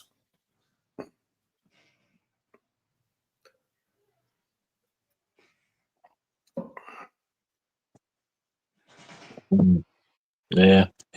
What about this question, guys, from Abdul about Tonali? Yeah, he's good, isn't he?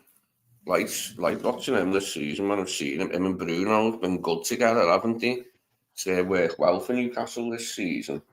Yeah. Quite pleased. Howe's all right. He's a nice enough bloke, isn't he, as a manager, and a footy bloke, So I'm quite pleased. Good fan base, deserve a bit of success, I suppose. So yeah, pleased for them. I don't think he'd be going anywhere. I don't think they're going to sell any of the top players. Bruno, Tonali, Alexander Isak. I don't think any of them even, mate. No. Newcastle will be adding, not selling.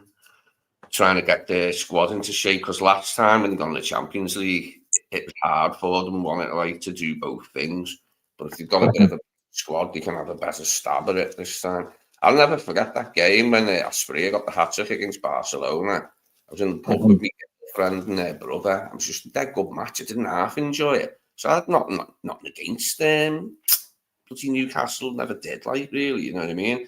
And he was boss. I loved Asprilla. He was such a good watch, wasn't he, Asprilla? He was such a talent and a maverick and that, I remember the day they signed him. I remember that. It was snowing and cold and all the shit. I went out and got the paper and they bought Tino Asprilla from Parma. But yeah, that was good, that when he beat Barcelona 3. It was a big night for them. It's one of their biggest nights ever, wasn't it? But yeah, I enjoyed that one. Yeah. 100%. 100%. And I think with Tonali, I'm sure, JK and Brian could agree. I mean, we done it on the Irishman's channel. Go check that out. Team of the season, and he was in the team. And yeah, Tonali's been he's used class. He's been very classy. He's been I think he's someone who, for me, should have been there up there for player of the season, in my opinion. Anyway, he's been very, very good. Again, slept on, because I know everyone's focusing on Bruno. Obviously Joe Linton has done well. To be fair, he was the striker. Eddie Howe's done well, converting from a striker who was flopping to a midfielder, and he's found his niche. But Tonali, yeah, he uses quality. I mean, the Newcastle midfield for me is top 3 midfields in the Premier League, or top 2, depending how you want to look at it.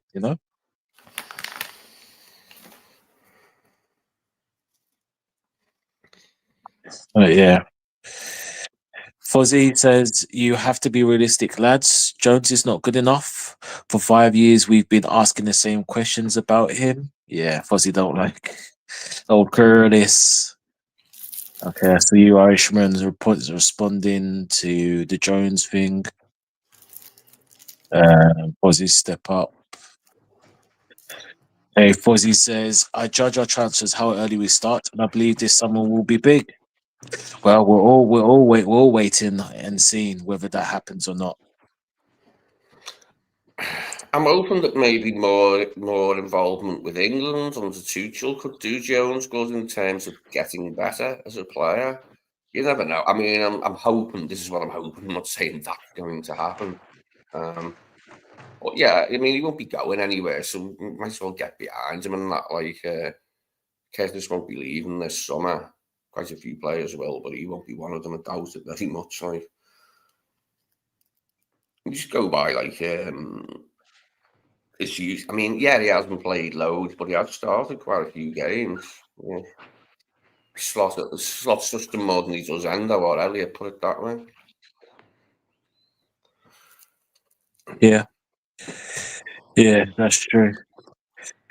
Truden says Jones is average. We could upgrade, but again, it's no problem if you want to get rid of him. It's who you're going to get to replace him. That's the key.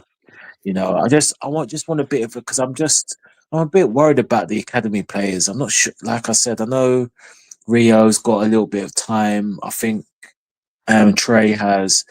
I'm just worried in the future. Will these academy? I know if you're good enough, you're old enough, but will some of these academy players get a chance? I mean, look at Bradley, for instance. You know, and others. You know, they're doing well. Klopp had felt no way bringing them in. You know, and Slot, it remains to be seen, obviously, but. I mean, I'm a little bit worried about some of these academy players because it feels like they're just not trusted, no matter how well they do on loan, you know. But people could say club and management and trophies, but we will see. We will see. It's that final step up, man. It's always the hardest. Always the hardest, that final step up. It actually wasn't very long ago he was still playing for England under 21s, even though he was older, like obviously than 21. Do you remember getting hacked down by who's that Spanish midfielder, the good one? I think he went to bloody Saudi Arabia or something mad. But it wasn't he? Oh, And him. he was playing Spain, yeah, in the under 21 final. And I he know got you're talking about Vega, I think. His name's Vega. yeah, He's at Celta Vigo. Yeah, Vega. He Vega. got Yeah. Curtis took him on about 3 times, like, you know, in a row. Like, he went round and did it again. So, and he got pissed off and just hacked them down, didn't he? Like, I mean, and the latter, when you think about it, I mean, this season alone, if you want to include Trent Academy, Bradley Academy, Jones 31 appearances, I think nearly 15 starts in the Premier League Academy, Keller Academy. That's 3. If you don't include Trent, that's 3 academy guys. yeah, I think Rio and Goon was an interesting one, like you But said. this is the thing. I'm like, that's something about the academy. What did we do last summer? Take a step back. Look at it with the big picture? What did we do? We got rid of loads of them. We tried to sell a couple of them. We ended up selling Clark. We loaned out loads of these the Kumas type of players. Dan was supposed to go out on loan. And what did we do? We bought Rio. He's not our academy. He might be in our unders now, but we bought him, paid money. We bought him off Leicester. He's their academy player, not ours. We went out and bought Rio, or we went out and bought Trainioni. He's someone else's academy player, not ours. And we went out and we bought Nalo, someone else's academy player, not ours. We paid money for all these players, just like we did. So the crop that was coming through had gotten to that final, either, you make the step up or you don't. And they were all deemed the Mortons, the McConnells, the Clarks, the Kumases, the Dans, Ramsey. No, most of them either out on loan or one of them sold. We tried to sell another one or two. And we bought in young talent. So it just shows you that what came out of the academy, to my mind, if you take a step back and look at it, it wasn't working. They weren't good enough. And we had to buy in young talent from somewhere else and hope that works.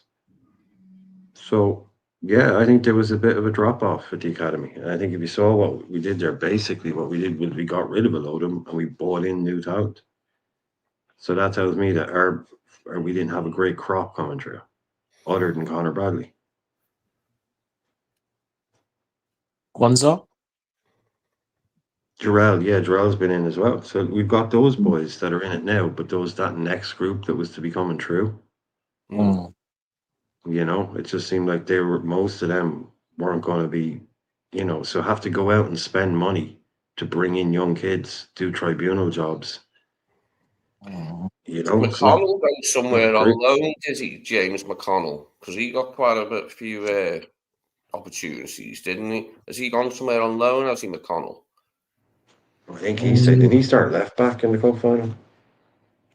No, he started.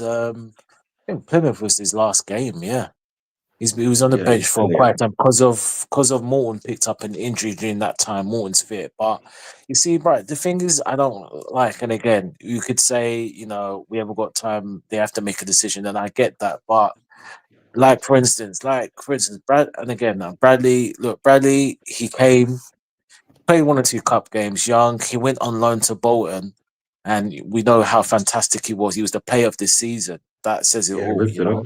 It did ripped Yeah. up in it. And then again, and people can say Northern Ireland, but you do not the experience to play international football because he's not going to be playing Luxembourg every all friendlies. Playing big teams, Poland or Spain is inevitable. And look, you give him the chance, and let's see. And if he fails, he failed. If he doesn't happen, it doesn't happen. And look, he's gone. Morton, he had a great season on loan for Hull. I'm not sure if he won Player of the Year. I think so. I can't remember. And then I'm not saying he's going to start, but then kind of just discarded. And my thing is, yes, he's not going to start, but if you're not going to use him at a certain point, then what is the point? And this is what I'm worried about now. A lot of these, like you said, buying, like Brian, I agree, buying academies, but obviously they're in. I get what you said. I'm just saying they're in our academy, whether they've been bought or been brought out through the system. Doak is another one. I think he's going to be sold. I don't think he's going to get the No, chance. I hear what you're saying, but for me, Yeah. Yeah. immediately to get ruled out when you've had to pay a fee for him, that Mm, immediately rules him out as being one of ours. But yeah, I mean, we are buying him quite young, and they are spending some time. But yeah, yeah. we've had to pay money for them, so Yeah. Yeah, this is it. This is it. And Doak, I mean, will he, get a chance? I don't think so. And Pashicic, both of them, I believe, could do it. Definitely could do a job next season in our squad for cup games and even league games. But again, will they get the chance? I don't that know. injury came at a bad time for Doak. Doak was doing very well, Yeah, at and Middlesbrough. then he Yeah, got that's the injured. thing. Yeah, that's the thing. It's another manager now, and it's in Bashichet who's done well. I don't know. I'm a bit worried. I mean, are we just? It feels like, again, I could be wrong, that we'll get to the summer preseason, the usual la di da di da, play them, get the offers, and just buy someone in. But I guess if we get, let's just say we sell Doak and Bashicic, and we get Belaba and I'm just trying to think off the top of my Belaba. Oh, and Shirky, just for argument's sake. None of our fans are going to complain. And for me, again, you can't have everything, but I'll just like a balance. I'm not saying, but just having the opportunity of academy, whether been bought from other academies or from our game, just be in the squad for the club game, or to be able to start a league game or two. Because I just want us to have some kind of, balance in there. But again, it remains to be seen. I mean, let's see. I mean, Slot will assess and do what he does. And at the end of the day, I guess, his rebuttal to someone like myself when I'm saying questions like that, I've got my league, my Premier League winners medal. So, but we'll see. We'll see. We will see on that. But a bit obviously we've heard, guys. Obviously the good news about obviously speaking of academies and stuff like that, of Connor's contract. Now, can you believe this? I looked online and I saw online and on the net people actually comparing Bradley's contract to Trent, saying, "Oh, he signed a contract for 4 years. This means he's going to leave." I mean, flipping out the paranoia of some of these fans. I mean, what is the world coming to? I mean, we knew it was coming. I think we all knew it was in the pipeline. But I'm delighted for him to sign. I'm very happy. Like I said, I've said, I've like Bradley. I've been saying it way before we knew about the Trent sign. Before Trent going, I said if Trent was to go, I wouldn't be too fussed because of him. And I know he's got a lot to do. He's still got a lot of improving, but I like Bradley, and I think he'll be a quality player. How far we go in the game, that remains to be seen. But he's got the energy and drive. I mean, I'm happy with I'm happy with this. It's a bit of good news. Yeah, we'll start with JK, and then you guys can just chime. What's your feelings about Connor, man? Great news for the club. For me, you got a top attitude. Hence why I think he'll be a good player for us. Top attitude, bro. He supports Liverpool as well. So did Trent, but That's a different story. But I think Bradley, like for me, bro, what you're saying there about he signed a 4-year contract. I don't think he would want to leave Liverpool if we're winning and he's like playing regular. I think if with Frimpong coming in, him and him together can sort of battle it out, he gets a regular spot, and it'd be good to see competition.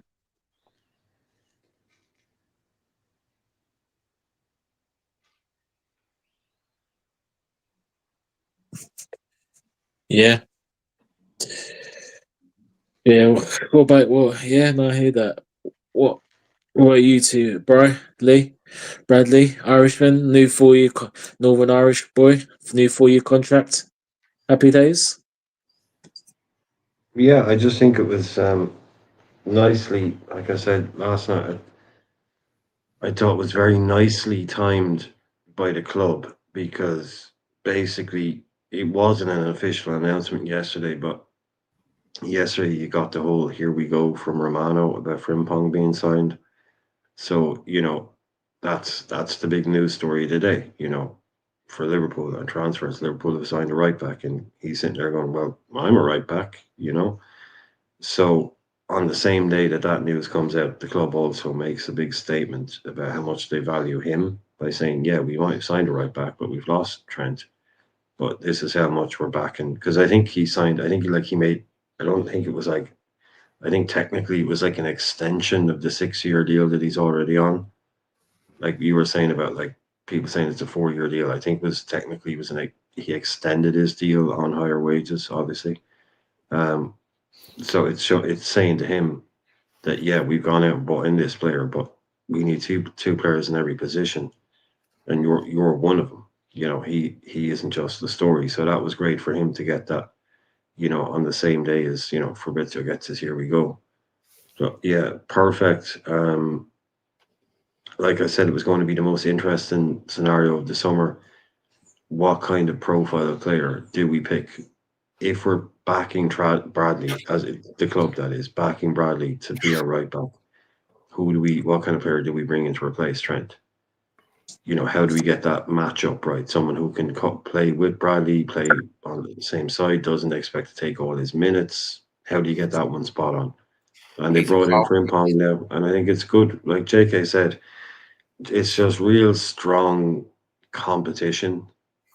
It'll be very, very, very interesting to see on the I can't first wait. game of the season. Just sorry, Lee, it'll be very, very interesting to see on the first game of the season if they're both fully fit and they play through preseason. Who starts? Who starts at right back? That's going to be a trick because that'll tell the other player that kind of what the story is, won't it? So yeah, interesting to see. But Bradley, get him signed up, top player. He's already shown it against Real Madrid, man. Chelsea. He scored goals and made assists against Chelsea in top games, proper games that matter. He's played brilliantly against Manchester United, Arsenal, Real Madrid. So he ain't going anywhere. He's one of the best young right backs out there. So yeah, I think we're locked down. We're totally locked down that position now. Two brilliant young players. It doesn't necessarily block his path, does it? Because everyone's got competition. Robbo's got competition. That's just his competition now instead of Trent, isn't it? That's all that's changed. I'm remarkably enthusiastic to see Jeremy Frimpong in the full Liverpool kit, all in red, like standing on the pitch. I want to be seeing that quite soon. I hope he does pictures like with the ball in his hand or something like. Can't wait till the transfer window to get into swing and for us to do something within that window and quickly. I think we rush with the other ones. Well, not rush, but let's hope we don't wait until the last week of the bloody window. Hope the other ones come in sooner rather than later. What do you think, guys? Do you think we'll do business early, or do you think it'll be maybe one sign and then a couple more later on, or after the window reopens or something?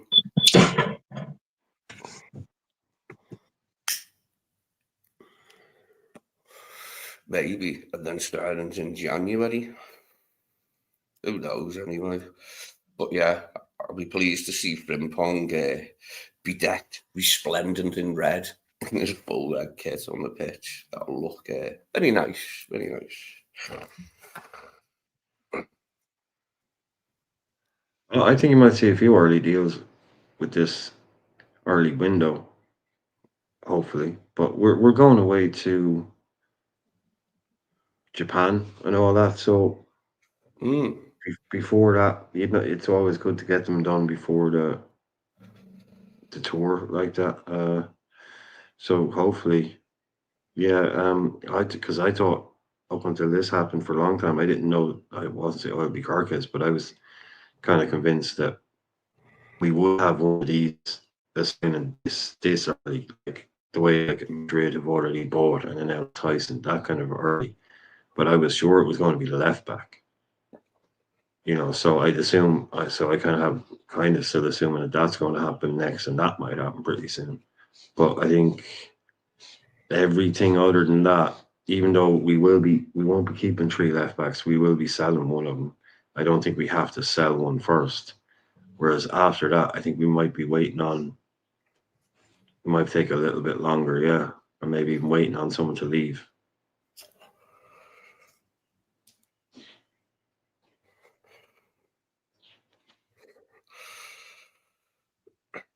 What did I say? On the land tape, be right back. Are you there, JK?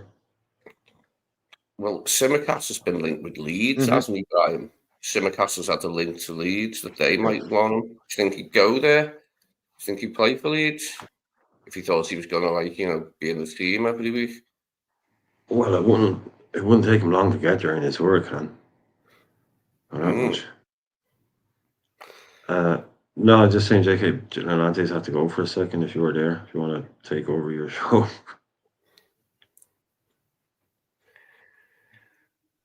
That's okay, bro. Yeah, he just said he'll be back in a minute. I think there was for me, Simicast, I'd let him go. No problem. I think he's doing okay. He's had a few games this season as well. Good lad. Drives a nice car. He'd be good signing for Leeds. Well, break it even is acceptable with Simicast, and if we can get back what we laid out, and we've had quite a you said, like, if we could recoup the 10.2 million fee that we paid for him, I believe it was, or 11 points or something. Very small one. Take 15 million quid and say thanks very much. Yeah, 15. Job done. Yeah, thanks for all the good. I think Leeds will pay it. Aye. Yeah, don't make it difficult. Leeds ain't going to have 40 million to give you for Simicast, so oil the wheels, get things in motion, free up a squad place, free up 80 grand a week. I think he's on something like that, 80 grand a week. We generally are quite realistic. Yeah, when we finish with the player and we decide we're letting him go, we generally are quite realistic and don't then, ask ridiculous amounts for that player. Everyone knows he only costs 10 million, mate. You know what I mean? All our lads remember that shit, like, so. Hopefully, just get that back. Just get the 10 million back and put it towards whoever the new guy is. Surely we must have a new guy, mate. I will be freaked out if it turns out going into next season with just Simi and Robbo and there's no new guy. I hope it's Hato. I hope it's Hato, not Carcass now at this stage. So he can play centre back as well, you mean? Centre back and left back? Yeah, because we've got a very attacking right hand side now, so I wouldn't mind seeing us bringing in a more defensive minded left sided guy. But if we get Carcass, that'll work for me, definitely. With Frimpong now installed as a right hand option, to have a more defensive player on the left, on the other side of the edge, could be good, couldn't it? Like, yeah, it's just maybe the way I'd look at it, like, because it'd be very. I mean, it's not like Carcass can't. He's not like one of those. Oh, he's just a winger. He can't defend. He is a proper defender. He just likes to get forward. I suppose it's not like he's Roberto Carlos. Just he just attack. It's not like that at all. But so I'd be happy to bring him in. But if maybe you might not see him being super attacking from both sides. So I don't know. So maybe, but Hato as well, like, he's like, oh, he can play in the middle and he can play left back, but he also gets forward a lot. Like, he's got good numbers this season. He can also attack, so he's got lots of different strings to his bow that way. So maybe the Kirkes one wasn't as nailed on as everybody thought it was. I'll just have a look. What do you do? Because I know he had good. Yeah, he has 2 goals and 6 assists from 31 appearances. So 6 assists, so he's not like doesn't just sit there and do nothing. He can get forward, he can contribute as well. So I like him. I like him as a mix. Yeah, he's good enough on the ball, isn't he? Yeah.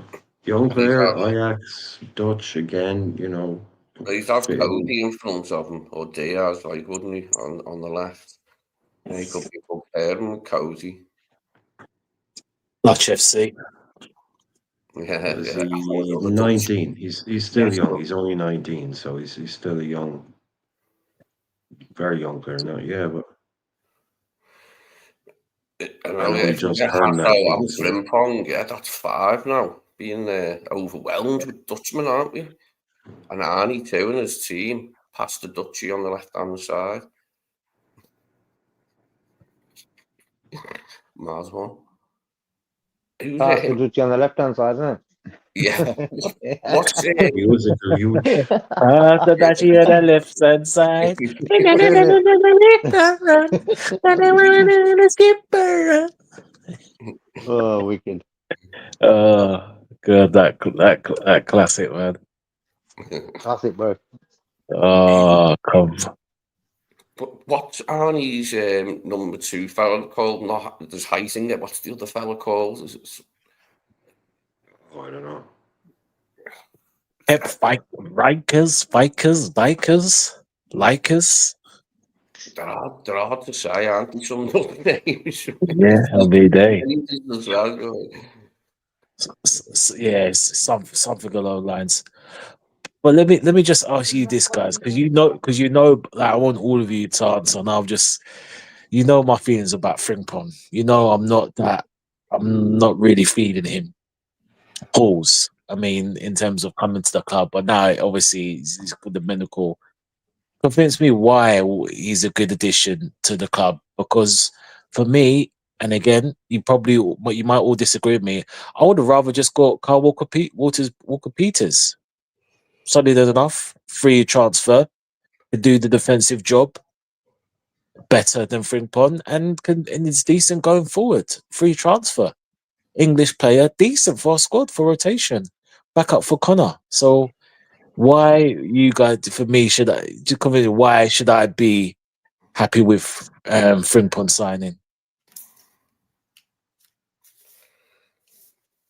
This whole nonsense of the transfer window shutting because of the Club World Cup. I'm not a fan of that. Like, why should I have to close? Oh, we're playing in the competition, so we won't be able to buy anyone at the same time. Tough.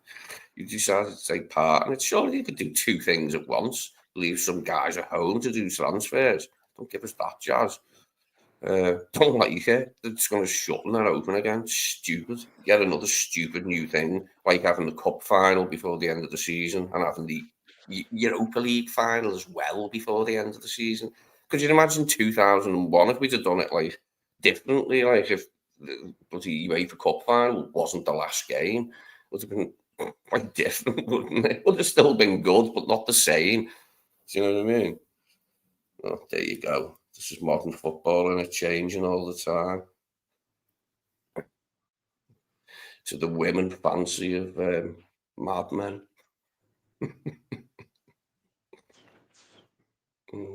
I know JK wants to answer your question, Theo. That wasn't even then what I was saying. I was just lamenting this new window business and also the cup finals being before the end of the season. It just doesn't feel right. The FA Cup doesn't either. Although I enjoyed yesterday, should be at the end of the league game. Should be finished. It's over the Europa League. That's what Rooney said.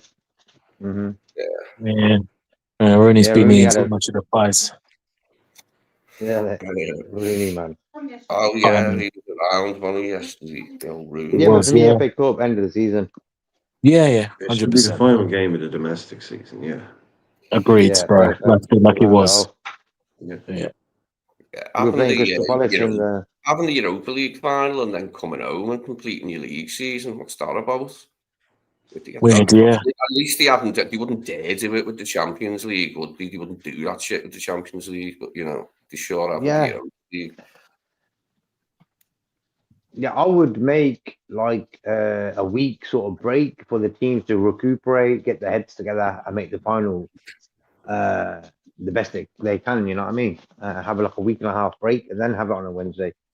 After the season's finished, I would have something like that. But for me, the Wolf Peters guy from Southampton, if he's on a free, bro, he's all right. He's a good little player. Good little player, and you can get him on a free. Southampton will probably sell whichever players are good. You know, that's what happens relegated teams from the Premier League. All the sort of good players sort of leave, don't they? Have you seen Man City's group in the World Club Championship? I think it's Wydad or Wydad from Morocco, Al Hilal, and some other team that I've forgotten. But yeah, I wonder if they'll play many big players in them games against the Moroccan side and the Saudi side. I mean, they'll have to play them at some point, won't they? Like, because the people who've put the competition on will have a cob on if they don't see any of their star players, won't they? Like, it's the whole point of the thing, isn't it? Like,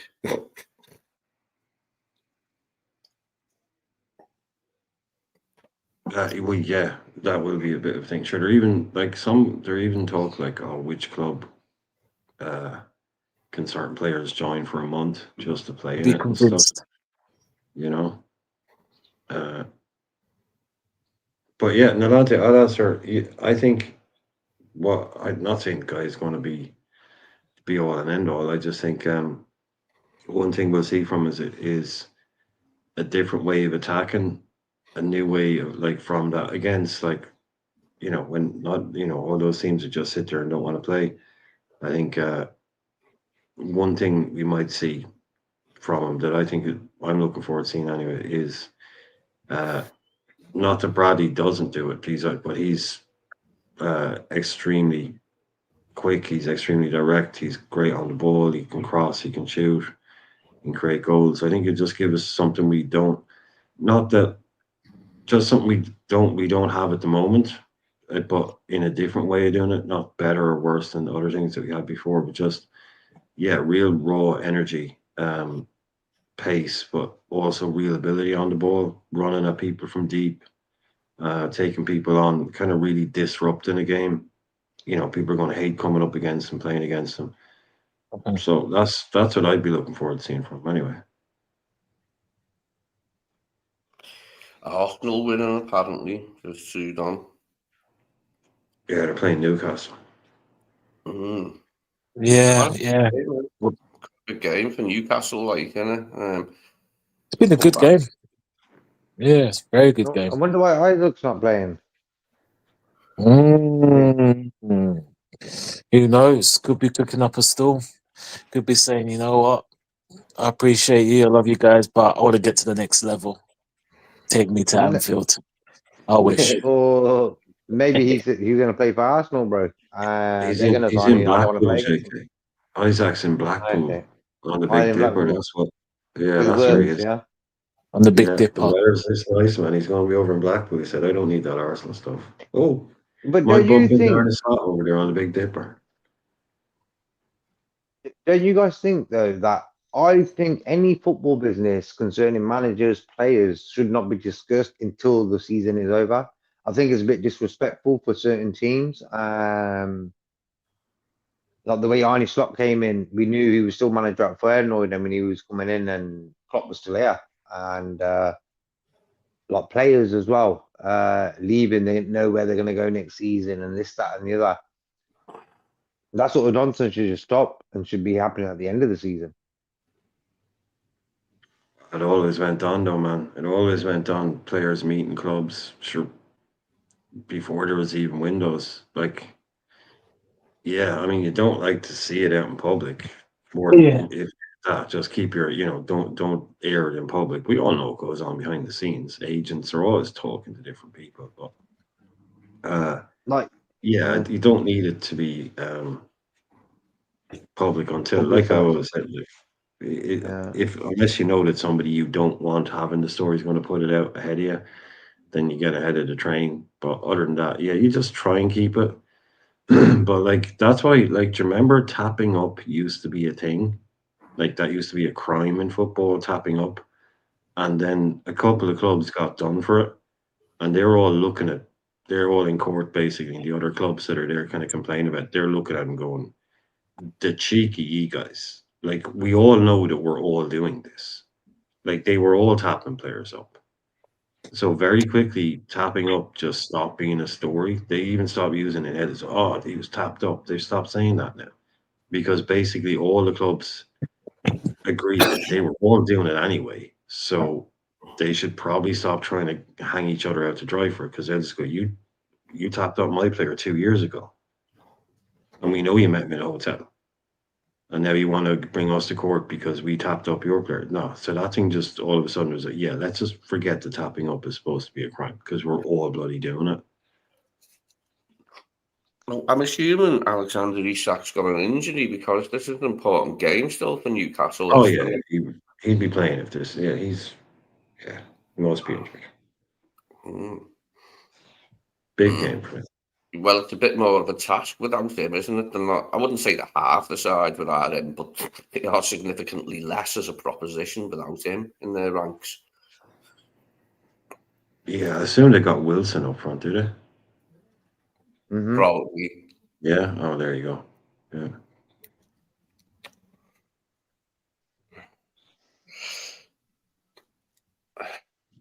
Yeah. No, 100%. No. It's going to be interesting. No, I hear what you're saying about Frimpong, Brian. No, you've got some good valid points. Again, I just feel for me, he's good. Yeah, he's a good player. Don't get me wrong. I just don't feel he's suited for this system, and I just think we could just get others, whether not as good as him or not, but like just fit properly, can do a job just a bit better than him, in my opinion. But again, he's come in and him, and then see if he does well. So we'll definitely see in that front. Realism, big ups all of us. So big up yourself, Realism. Hope you well, my friend. All good. Guys, if you like, share, comment, and subscribe, that'd be great. Just put the algorithm on, and yeah, just appreciate you all. I know everyone's having a busy Sunday.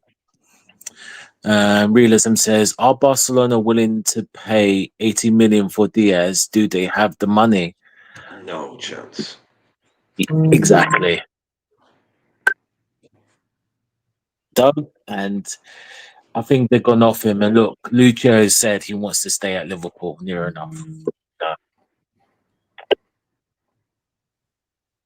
Yeah, There's 80 that, million quid. and There's no way. yeah, No way. No way. They've got Rafinha. exactly. Why would they pay? Like, yeah, they might buy like a new backup winger or something, but why would they spend 80 million quid on one? I don't see that at all. No. Same as, yeah. I don't know where these rumors come from. It's mad. Yeah, the injuries, Callum Wilson's had to cost them a bit, haven't they? Like, I mean, he's not as good as Isak, we all know that, but he was a good striker. Like, it's still really like he can No, he was finish. good. He was good. Yeah, at Bournemouth, yeah. Bournemouth. Yeah, Remember you Josh know more King than as well? JK. Remember they had Josh King as well. He's playing in France now because I watched around the French fixtures recently, like, and he was over there playing up front. Mhm. Yeah. He has a great record at Newcastle when he's fit. Yeah, Yeah, his goal He was ratio is matching pretty Isak good. for goals there one season. Him and Isak were going goal for goal. But yeah. inevitably he'd just get injured and then he'd be out for 2 games. But there was a while there when it was like in fantasy football, it was like, who do you go for, Isak or Wilson? That's how regularly they were both scoring. Yeah, he's had a good Callum. He's had a good Premier League. He's got goals for Bournemouth, and then obviously got the move to Newcastle. And yeah, he's done all right. But it's just like you said, just injuries, and he's getting on now a Oh, he little could bit. get So injured looking in the mirror that day. Just I pure think that's unlucky. another. Yeah, Pure unlucky. Like just walking down to picking up the paper, going down to the shop, he'll do his knee or something. He's just one of those guys, man. No luck. yeah. I haven't seen enough of Evan Nielsen up front for Bournemouth to give a definitive opinion on the guy, but he's also been injured this season and gone out the side, hasn't he? But he's their man up front. He's the Iraola picked, didn't he? I think he was like Yeah, 30 million, wasn't he, or something? He cost him a few bob 60. for them, wasn't Yeah, exactly. Bournemouth spending that kind of money? It's just the world's gone, man. The world has gone I insane. didn't know he was that much. I think. He looked a prospect anyway. Don't all players when they come in from Brazil, you're like, yeah, he could be good, but it remains to be seen. But, he's got a good chance if Iraola stays at Bournemouth and like adds a few players. You might see It's going to be hard. next season. Well, Hyson's Yeah. already gone. Kirkes being linked. Semenyo Yeah. as well. Clivert will have probably offers in him, maybe. Mm. But I think what you're talking about is the main issue, man. I think it's keeping hold of that manager is their number one job. Mm. He'll I mean, one day, end up at a big club, but it could be. I mean, company gets the Bayern job off the back of relegation. This guy. I don't think he probably stay one more year, but I felt slightly sorry for Gary O'Neill when he was jettisoned. I have to keep them up, but I mean, it was certainly a major upgrade, wasn't it, from him to Iraola? The difference is massive in it. Like when you look at them this season compared to what they were when they first come that in the was league. Richard Hughes. That was Richard Hughes, and behind all that. Yeah. Let's hope it's a good omen. Yeah, exactly. And I was Richard Hughes, and yeah, it'll be interesting to see what happens with Bournemouth and players and Areola, big links and the manager, and who knows? I mean, if Spurs, you could have a situation Spurs win the Europa League, which is actually free live on TNT. It's free, so for UK people in the UK, I think other subscribers can watch that free on TNT. You got it on Sky, or you can watch it on YouTube. Which I watched the final just out of interest. Let's say if Spurs win, it could be a situation of Angie goes, Postecoglou he'll go, and they might get Areola in. You could see that. It'd be interesting. Oh, It'd be they'd interesting. love to bring him in, but would he be? Yeah, If I was him, would I go there? I don't know. Don't know, man. yeah, we wouldn't, They'd but probably put the money on the table for you, but he'd yeah, probably. Champions League. That's the thing. No matter how bad Tottenham are, you wouldn't Yeah. really stay at Bournemouth, but yeah, the Champions League carrot, and to where it gets the best, and he'll have more money to. Well, the Bournemouth have spent, to be fair, and yeah, we'll have quite a bit to spend. So. But yeah, I agree. Percy, yeah, so that being a ties point for him, no matter what. That's the thing, isn't it? It's the old carrot, the old Well, golden carrot. he's shown if you give him money, he can improve your team. Yeah, yeah, yeah. That's what he's shown. Like he can do it at Bournemouth. You need to scale these things up. It's a football club with money. That's all it is. He spent money on players. He's made that team better. So you bring him to a better club with better players. Give him money. But I think he'd be looking at Tottenham. I wouldn't be wanting to go there and have them mess my career up. That's the kind of club where you go and it'll all go wrong because of them, not because of you, but just because Look they're at Spurs. Nuno. Look what happened to Nuno. Yeah, you'll have to rebuild somewhere else. So he'd be hoping for something better. Yeah, something. Less poison and Tottenham's chalice. big. Tottenham's big. Maybe Newcastle. He'd be Less better off going to poison Newcastle. chalice or an unpoisoned chalice. The Tottenham job is a bit of a nightmare, isn't it? And has been for a long time, mate. If I was him, I wouldn't take that either, Brian. You're right. He'd almost be better off going to Man United than going to Tottenham. Almost. God, I hope he doesn't do that. I hope he doesn't do that. Because it looks like Man United is close to breaking Amorim now at this stage. He looks like he's not far off just giving up on everything, let alone Manchester United. So Well, for Iraola to get Bournemouth into the conversation for European football this season was a great achievement. So it's gonna, given the tools he had when he walked in the door, he's added to it now. But the squad he had when he walked in was poo, and he immediately made them better before he added. He immediately got better. You could see it like almost instantly, couldn't you, with him? So he's got a future somewhere else, I'd imagine. Yeah, I hope he stays at Bournemouth though and carries on and doing his thing there. I don't want United to get him, and I think it will be a big risk to take the Tottenham job. This won't happen. This won't happen. But if he stayed at Bournemouth for 3 years,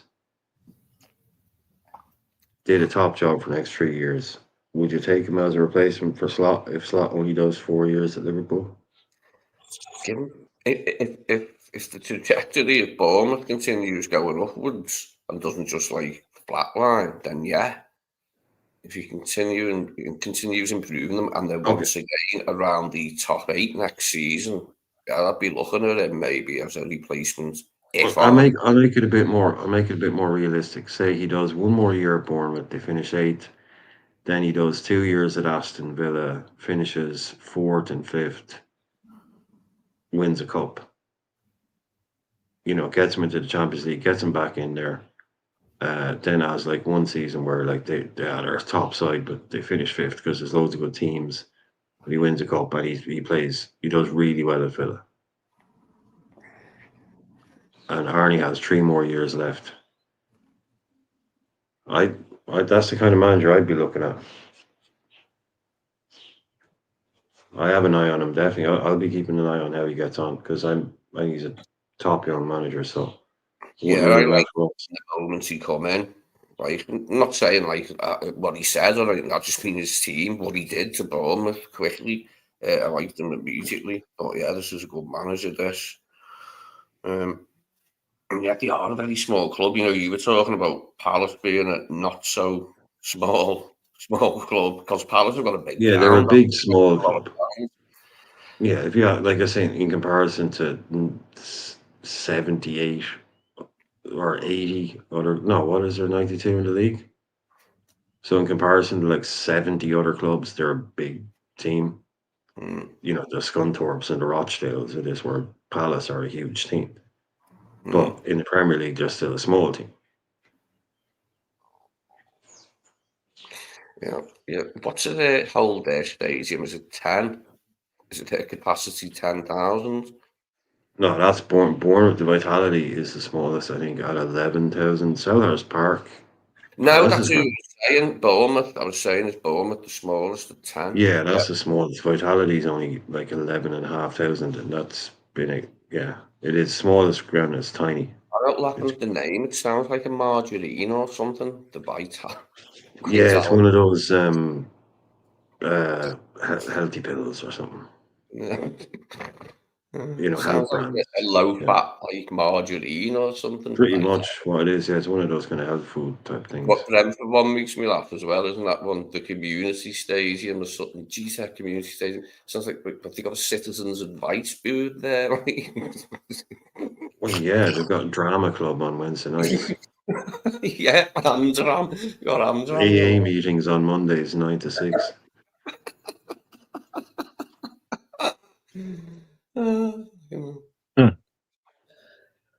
That's mad.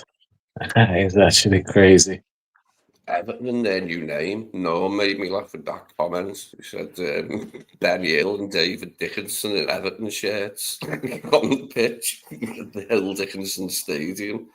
I thought David Dickinson does make me laugh. He's all right though. I don't like dislike him and that. I think he's quite funny. His whole shtick, like. But what made me laugh was when I found out like he got done years ago for like ripping off an old lady for an antique. Yeah, he's been to prison. Underpaying her, yeah. He's been to prison, yeah. He is genuinely what he acts like. Yeah, my dad loves them programs. He likes that one, Storage Hunters and shit like that. He fucking loves those programs.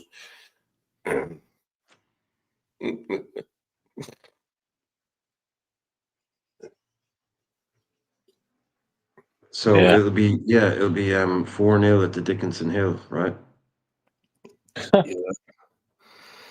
Yeah, Dickinson's hell.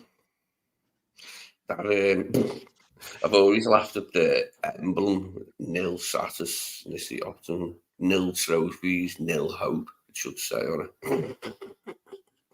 Nil chance. I don't even know what that shit is. It's something, some building, something like Liverpool, that like tower or something on their badge. I don't even know where it is. Probably not there anymore. I remember the toffee lady, like when I was we used to go there as a kid, and she'd be throwing like the humbugs into the crowd. That was quite a good thing, I suppose. Like it's a tradition, isn't it? Like,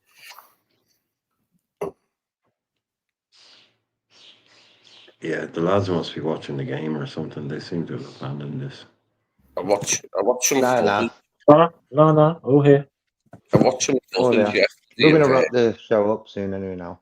Yeah, we'll give it I another think 5 12 man minutes. might be doing a show. Yeah, I think 12 man's gonna do a show later maybe.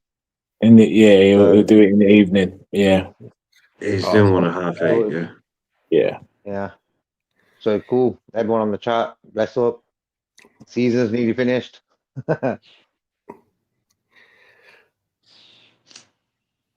Hopefully Liverpool win tomorrow. What's your prediction for tomorrow anyway? Just quickly. uh, 3-2 to us or something like that.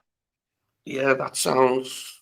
That has a ring of possibility to it, saying that 3-2. Yeah. Yeah, I Brighton can play. I'd say Yeah, just keep 3-2. I'll go sheet 3-2. again. Like I don't know why. I just don't think we can keep a clean sheet. Not that we need to. Yeah, not me. As long as we bloody win, Yeah. keep the clean sheets for next season. I don't think it'll happen. I think maybe 3-1 or 3-2.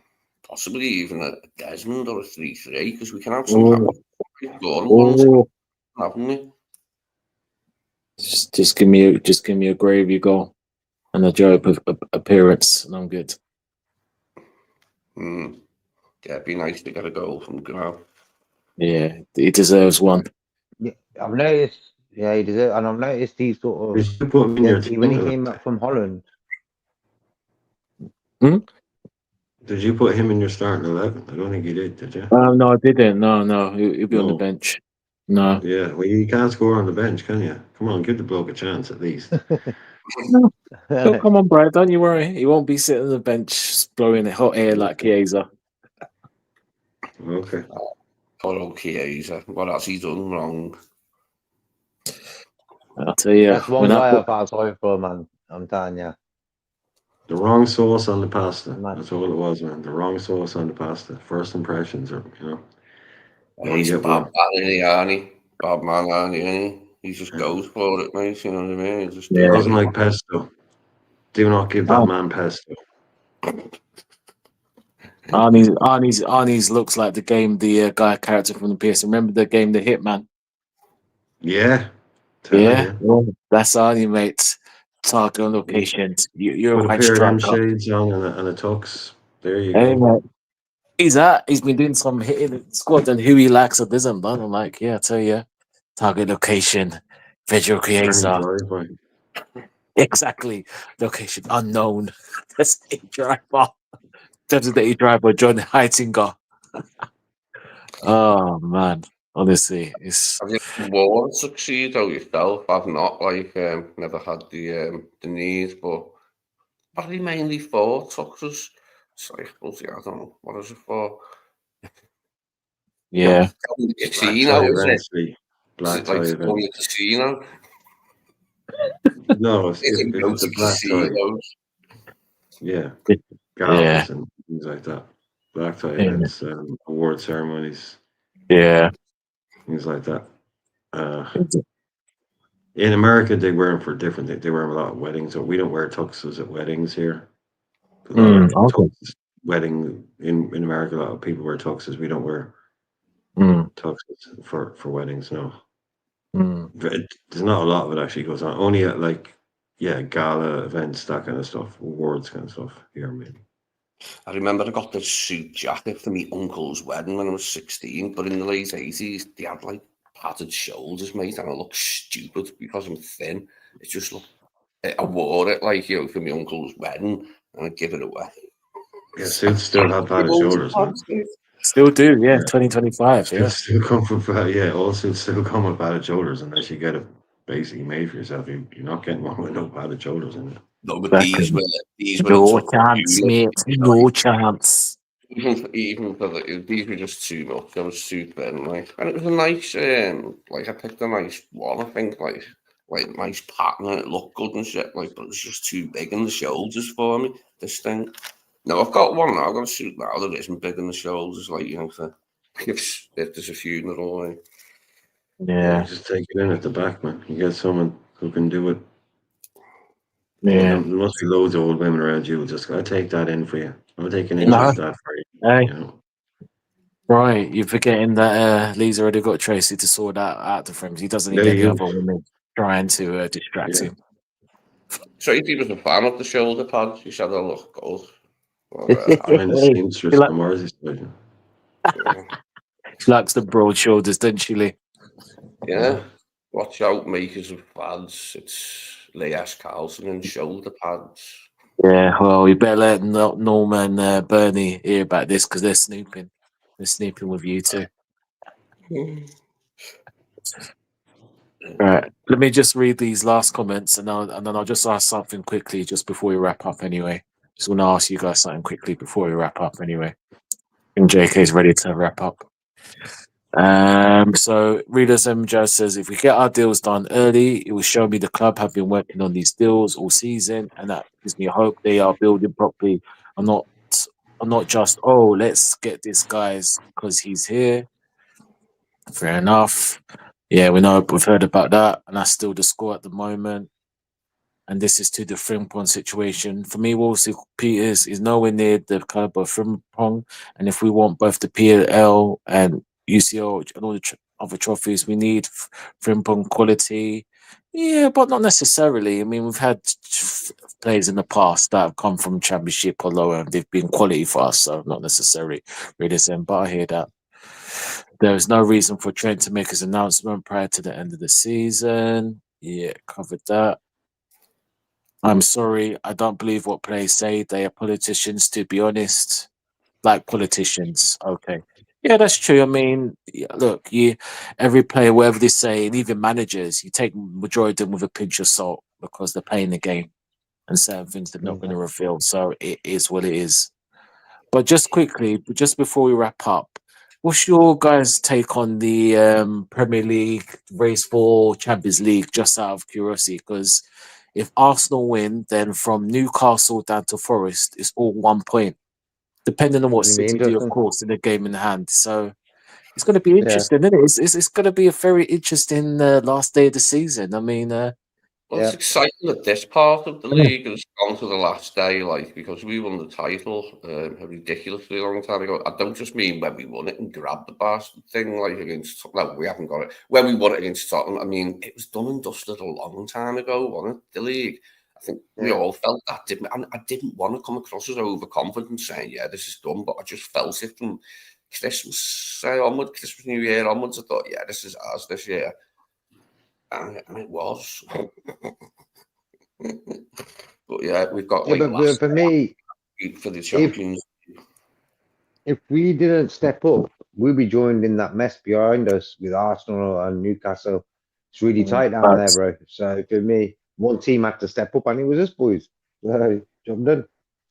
That's why for me it's been a good season. It's never been really this tight at the end of the season for top four. Really, it's like anyone can make it now. There's a few teams involved in that mess. Yeah, I think Arsenal winning today. If they win today, they're through. So is everyone below when them ready for it. fighting for it? Yeah. Forest winning today makes a difference. Yeah. How do you think But if I had to choose, Forest was fair in Europe? How do you think Nuno's Forest would do in the Champions League? Forest are playing Chelsea. next week. Forest Mm, are playing Chelsea, so that's gonna be a big game. And I think are Villa playing Tottenham or someone.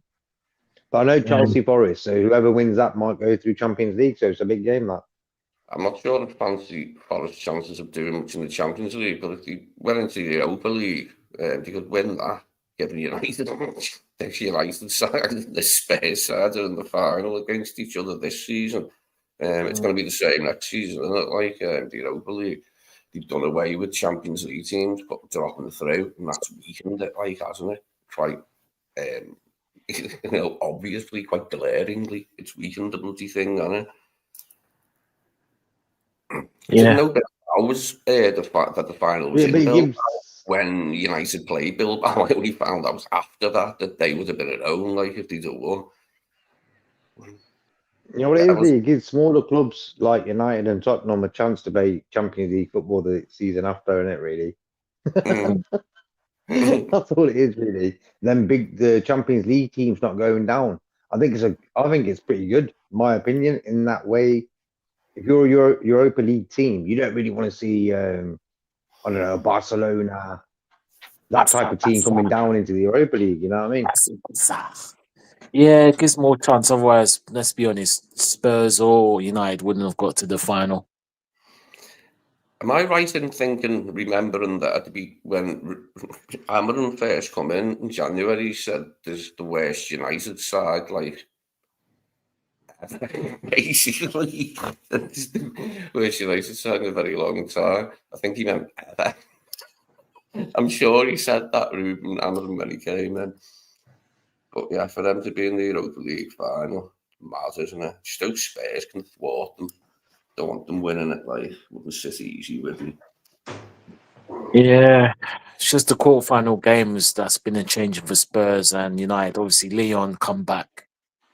It's annoying, man. I wanted Leon, they just balled it at the end, and you kind of knew that United would go hence. And then, Spurs with Frankfurt, that was a big game for them. Frankfurt were the favourites, in my opinion. Where was Sharkey in those games, eh? All these people crying out for Ryan Sharkey. Where was he in those games? Why do we all this talk about this guy, man? Like, I don't know. Whenever I hear his name, the first thing that always comes to my head is like maybe like 2 years ago or whatever. But he left one of his clubs because he had a big falling out. I know this stuff happens or whatever, but he had a bit of a reputation as a bit of a problem. That's the first I ever heard about this guy. Oh, problem kid, Cherky, a brilliant, incredible talent, blah, blah, blah, but bit of an attitude, something like that. So I don't know, like, now everyone's like wanting us to buy him. I think there's a reason. There's a reason why Juve were prepared to do anything to get rid of Chiesa, basically force him out the door. 10 million quid. There's a reason why this guy is 20 million quid at Leon. I don't see, it's like, Well, he might turn out to be class, but I don't see forget Verts, get Cherky. It's like, whoa, hang on a minute now. You were asking about what Frimpong could bring to a team. Someone please tell me what they know for a fact Cherky is going to come here and do. It's a huge step up from Leon to Liverpool. Yeah, Premiership's different beast. I mean, he's got Totally skill, different animal. tricks and Totally flicks, but he different animal. can't. It's different. He'll be hunted down like a wolf. Just talk of him having a bit of an attitude problem, like a cheeky Cherky. Well, that's what I'm saying. Yeah, that's the first time I ever remember hearing his name was about some story about how he wasn't getting on with his club and all this shit. Yeah. Well, Yeah. if not aware of that, it might make him less of a likely target. Just lots of good attitudes, doesn't he? Like, well, you could say that about a few forwards, couldn't you? Like, the way they are and that, like, but if it affects his game and that, no. Yeah. True. Surely. Well, quickly. So guys, the top three to qualify. I know Liverpool and Arsenal are dead. Top three to qualify. What will be yours, Lee? The other three teams to join Liverpool and Arsenal Champions League. What will be your three next week Sunday? This time next week Sunday. Sadly, I think Man City will get their place. I would say, what's Newcastle's last game? You want to know? I'll check that now. Hold on.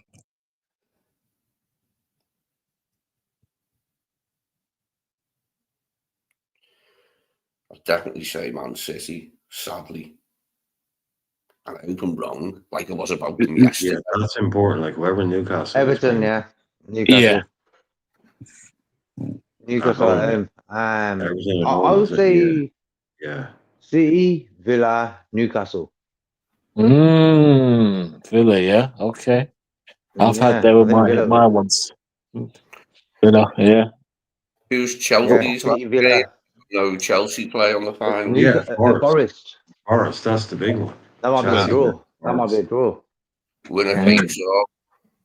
Well, Chelsea are a point Oh ahead no. of Forest at the moment, but City have a game in that. Like if City beat Bournemouth, they'll be on 68 points, and they'll be ahead of Yeah. everybody. Yeah. I mean, it's Arsenal are out in front on 71. Then it's Newcastle 66, Chelsea 66, Aston Villa 66, City 65, but a game in hand. Forest 65.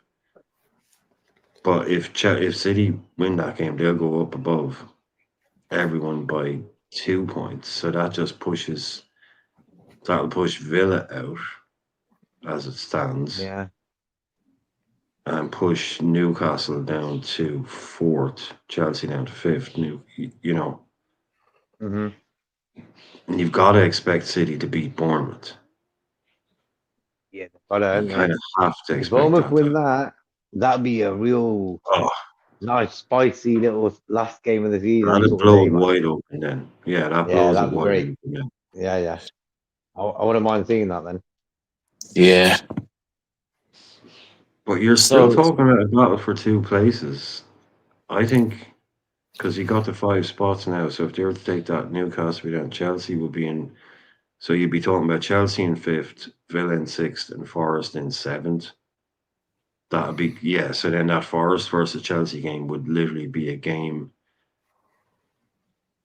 No, unless Villa win as well. Yeah, you see, it gets complicated. Who are Villa playing? United last game. Yeah, Oh, see, if Villa, Away. if Okay. if City win, right? The way I'm reading this, if City win, right, and then on the final day Villa win, it won't matter if Forest beat Chelsea because Villa have 69 points and Forest will only have 68. So that, do you know what I mean? So yeah, so if City win and Villa win their final game, it won't matter if Forest beat Chelsea. Forest won't be able to get into it either way. So it could all come down to Villa. Oh, you got that's set up to be a great final day, lads. Imagine they're both those games are 1-1 with 5-6 minutes to go. Yeah. One kick could change everything. That's what we need on the final day. Bit of drama. yeah, Because yeah, a everything bit else of that drama. Yeah. And if that'd be Bournemouth could take a exactly, and if Bournemouth can take a point off on City on the week, this weekend coming, nice little Desmond. Nice little Desmond up the Etihad. Nice little Desmond wow, Valente. oh Yeah. wow, exactly, bro. Honestly, wow, oh wow. That is gonna put it's gonna be great, but that's gonna put some extra fire for next weekend. Yeah, no, that final day could be the last 20 minutes you could have. If games are 1-1, 2-2, 0-0, it's going to be brilliant. It's going to be the classic people in the stands, with the radios. Yeah, There'll be and this is not even cheers for a because of the trophy. scores in other games and stuff. There'll Yeah, be cheers going up. What happened? Like there'll be a throw in, there'll be massive cheers. No, there was a goal at Villa Park or something like that. in That is actually so. The Villa game, are they away at United or at home? away, away, bro. Oh, just a But tiny bit more difficult. yeah, but United have been Huge flipping games. awful. Yeah, Not great Huge at home. The better way. yeah, they've been awful. I mean, United can, because it's possible, but no, I see Villa winning it. United have just been awful, and then their heads are gonna be gone, whether they've won the Europa League or not. They're just gonna be gone.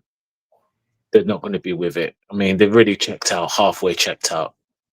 But again, this is what I'm saying. It's interesting, and if Bournemouth will make it interesting. It'd be nice, but I think you're right. I mean, hold on, we'll go through. So, JK, you said City, Villa. Was it Newcastle? Yeah, the three spots, the Yeah, remaining three spots. yeah.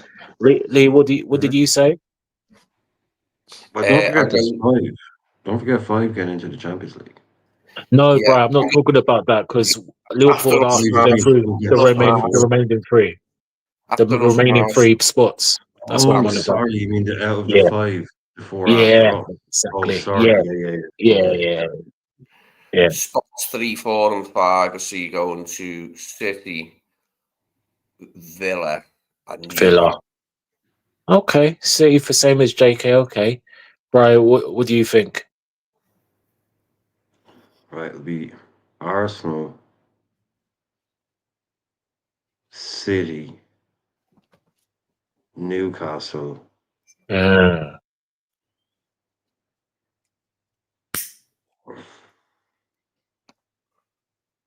and Villa. Okay, so all of you Hello. said City, Newcastle, Villa. Okay, Yeah. Mm-hmm. Int- Know what you wrote? interesting. I think Villa. I think City.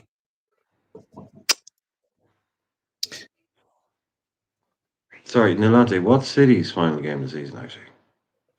I'll check that now, but they're at home. Give me a They've got second. next. Yeah, and then did they Fulham get two away. home games in a row to finish the season? Nah, they got Fulham away, bro. Fulham away, that's right. Yeah, Fulham away. Yeah, Mm, JK's right. Fulham. Yeah, Fulham away. So yeah, yeah, okay. yeah. They Which win again, today as it's not. well. Yeah, the good comeback. Yeah. So, okay, okay. Yeah, because I'm cheating here, but if City drop points, it will be Villa, Forest,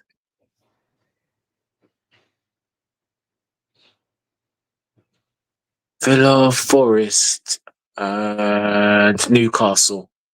But, but if City do the business, then it'd be City, Villa, uh, City, Villa, and Newcastle. Yeah, like you guys said. So yeah, I can agree. But it's let's see. It's going to be interesting. It's going to be very good. It's going to be very good. It's going to be interesting for us boys. I And feel also, just Newcastle, I feel Newcastle could definitely beat Everton at St James's Park and should do. yeah, they should do. But again, Everton are on form. They've only Mm. lost, I think, once in the last 11 or 12 games. They've been in great form, so it's not going to be as easy for Newcastle. I won't be surprised Everton dropping points, to be honest, because they've been fair play to David Moyes, as much as they're our rival on the other side, the amazing side. But commiserations, I'll go before we leave to Jordan Henderson. Unfortunately, Ajax bottled it. They were 9 points clear with 4 games to go, and they dropped points and they've lost the league today in the final season against PS3. Commiserations to Jordan, but unfortunately, Ajax, his team bottled it big time. So yeah, Jordan, sorry that you can't be celebrating as well, like another league, but unfortunately, the rest of the team bottled it. And yeah, so there you go. All right, guys, let's wrap up. We'll wrap up today. Big up who everyone's in the chat. So the few people in the chat. Yeah. So we got it. So Lee, got anything else to say to the chat before we wrap up? I just hope we see a decent game tomorrow. But again, we don't need to win and all that. But I would like us to put on a bit of a performance, just to remind us of the team we are, the team that's just won the title. But we're going to be nice, eh? But we'll wait and see with bated breath and all the hope in the world. Bring it on. Yeah. Mission to Brighton. Mission to Brighton. Exactly. JK? Yeah, bless up the chat always with their comments. And bless up Lee and Brian as yourself as well, bro. Nice one. Bro? Anything coming up for yourself in your show? on my channel, what we're gonna do next is a bit of we're gonna do a tier list ranking of every player signed under Jurgen Klopp. That's gonna be the Oh, next video. So it's gonna be a interesting. long one. It's gonna be a Yeah. tier list of every Klopp signing from Marco Grujic all the way up to Ryan Gravenberch. Okay. Interesting. I'm sure a certain person will stop his car and park and have some of his puff and Get yeah, the the pipe. solar panels Yeah, fired up. Yeah. that's gonna be interesting. Yeah, that sounds very interesting. Oh, realism is asking when, Brian. Game tomorrow. Probably talk about the game on Tuesday. So probably Wednesday would make most sense. Cool. Cool, no problem. Okay. And I'll show this. And as realism, big up yourself for promoting. So obviously like, share, and subscribe. And with the boys, JK Fozzy, I believe, has got a show later on this evening at 9:30. So go check that out. So yeah, just pick up everyone, and you see us later on 12th Man's channel, 8:30. We'll all be on there. More opinions. And again, let's pick up Arsenal and City.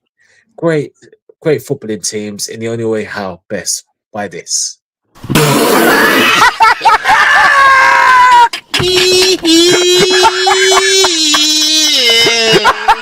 Oh, chest! I can't breathe! Pick up everyone, pick up yourself. Like, share, subscribe, big up. We're out. Peace out, guys.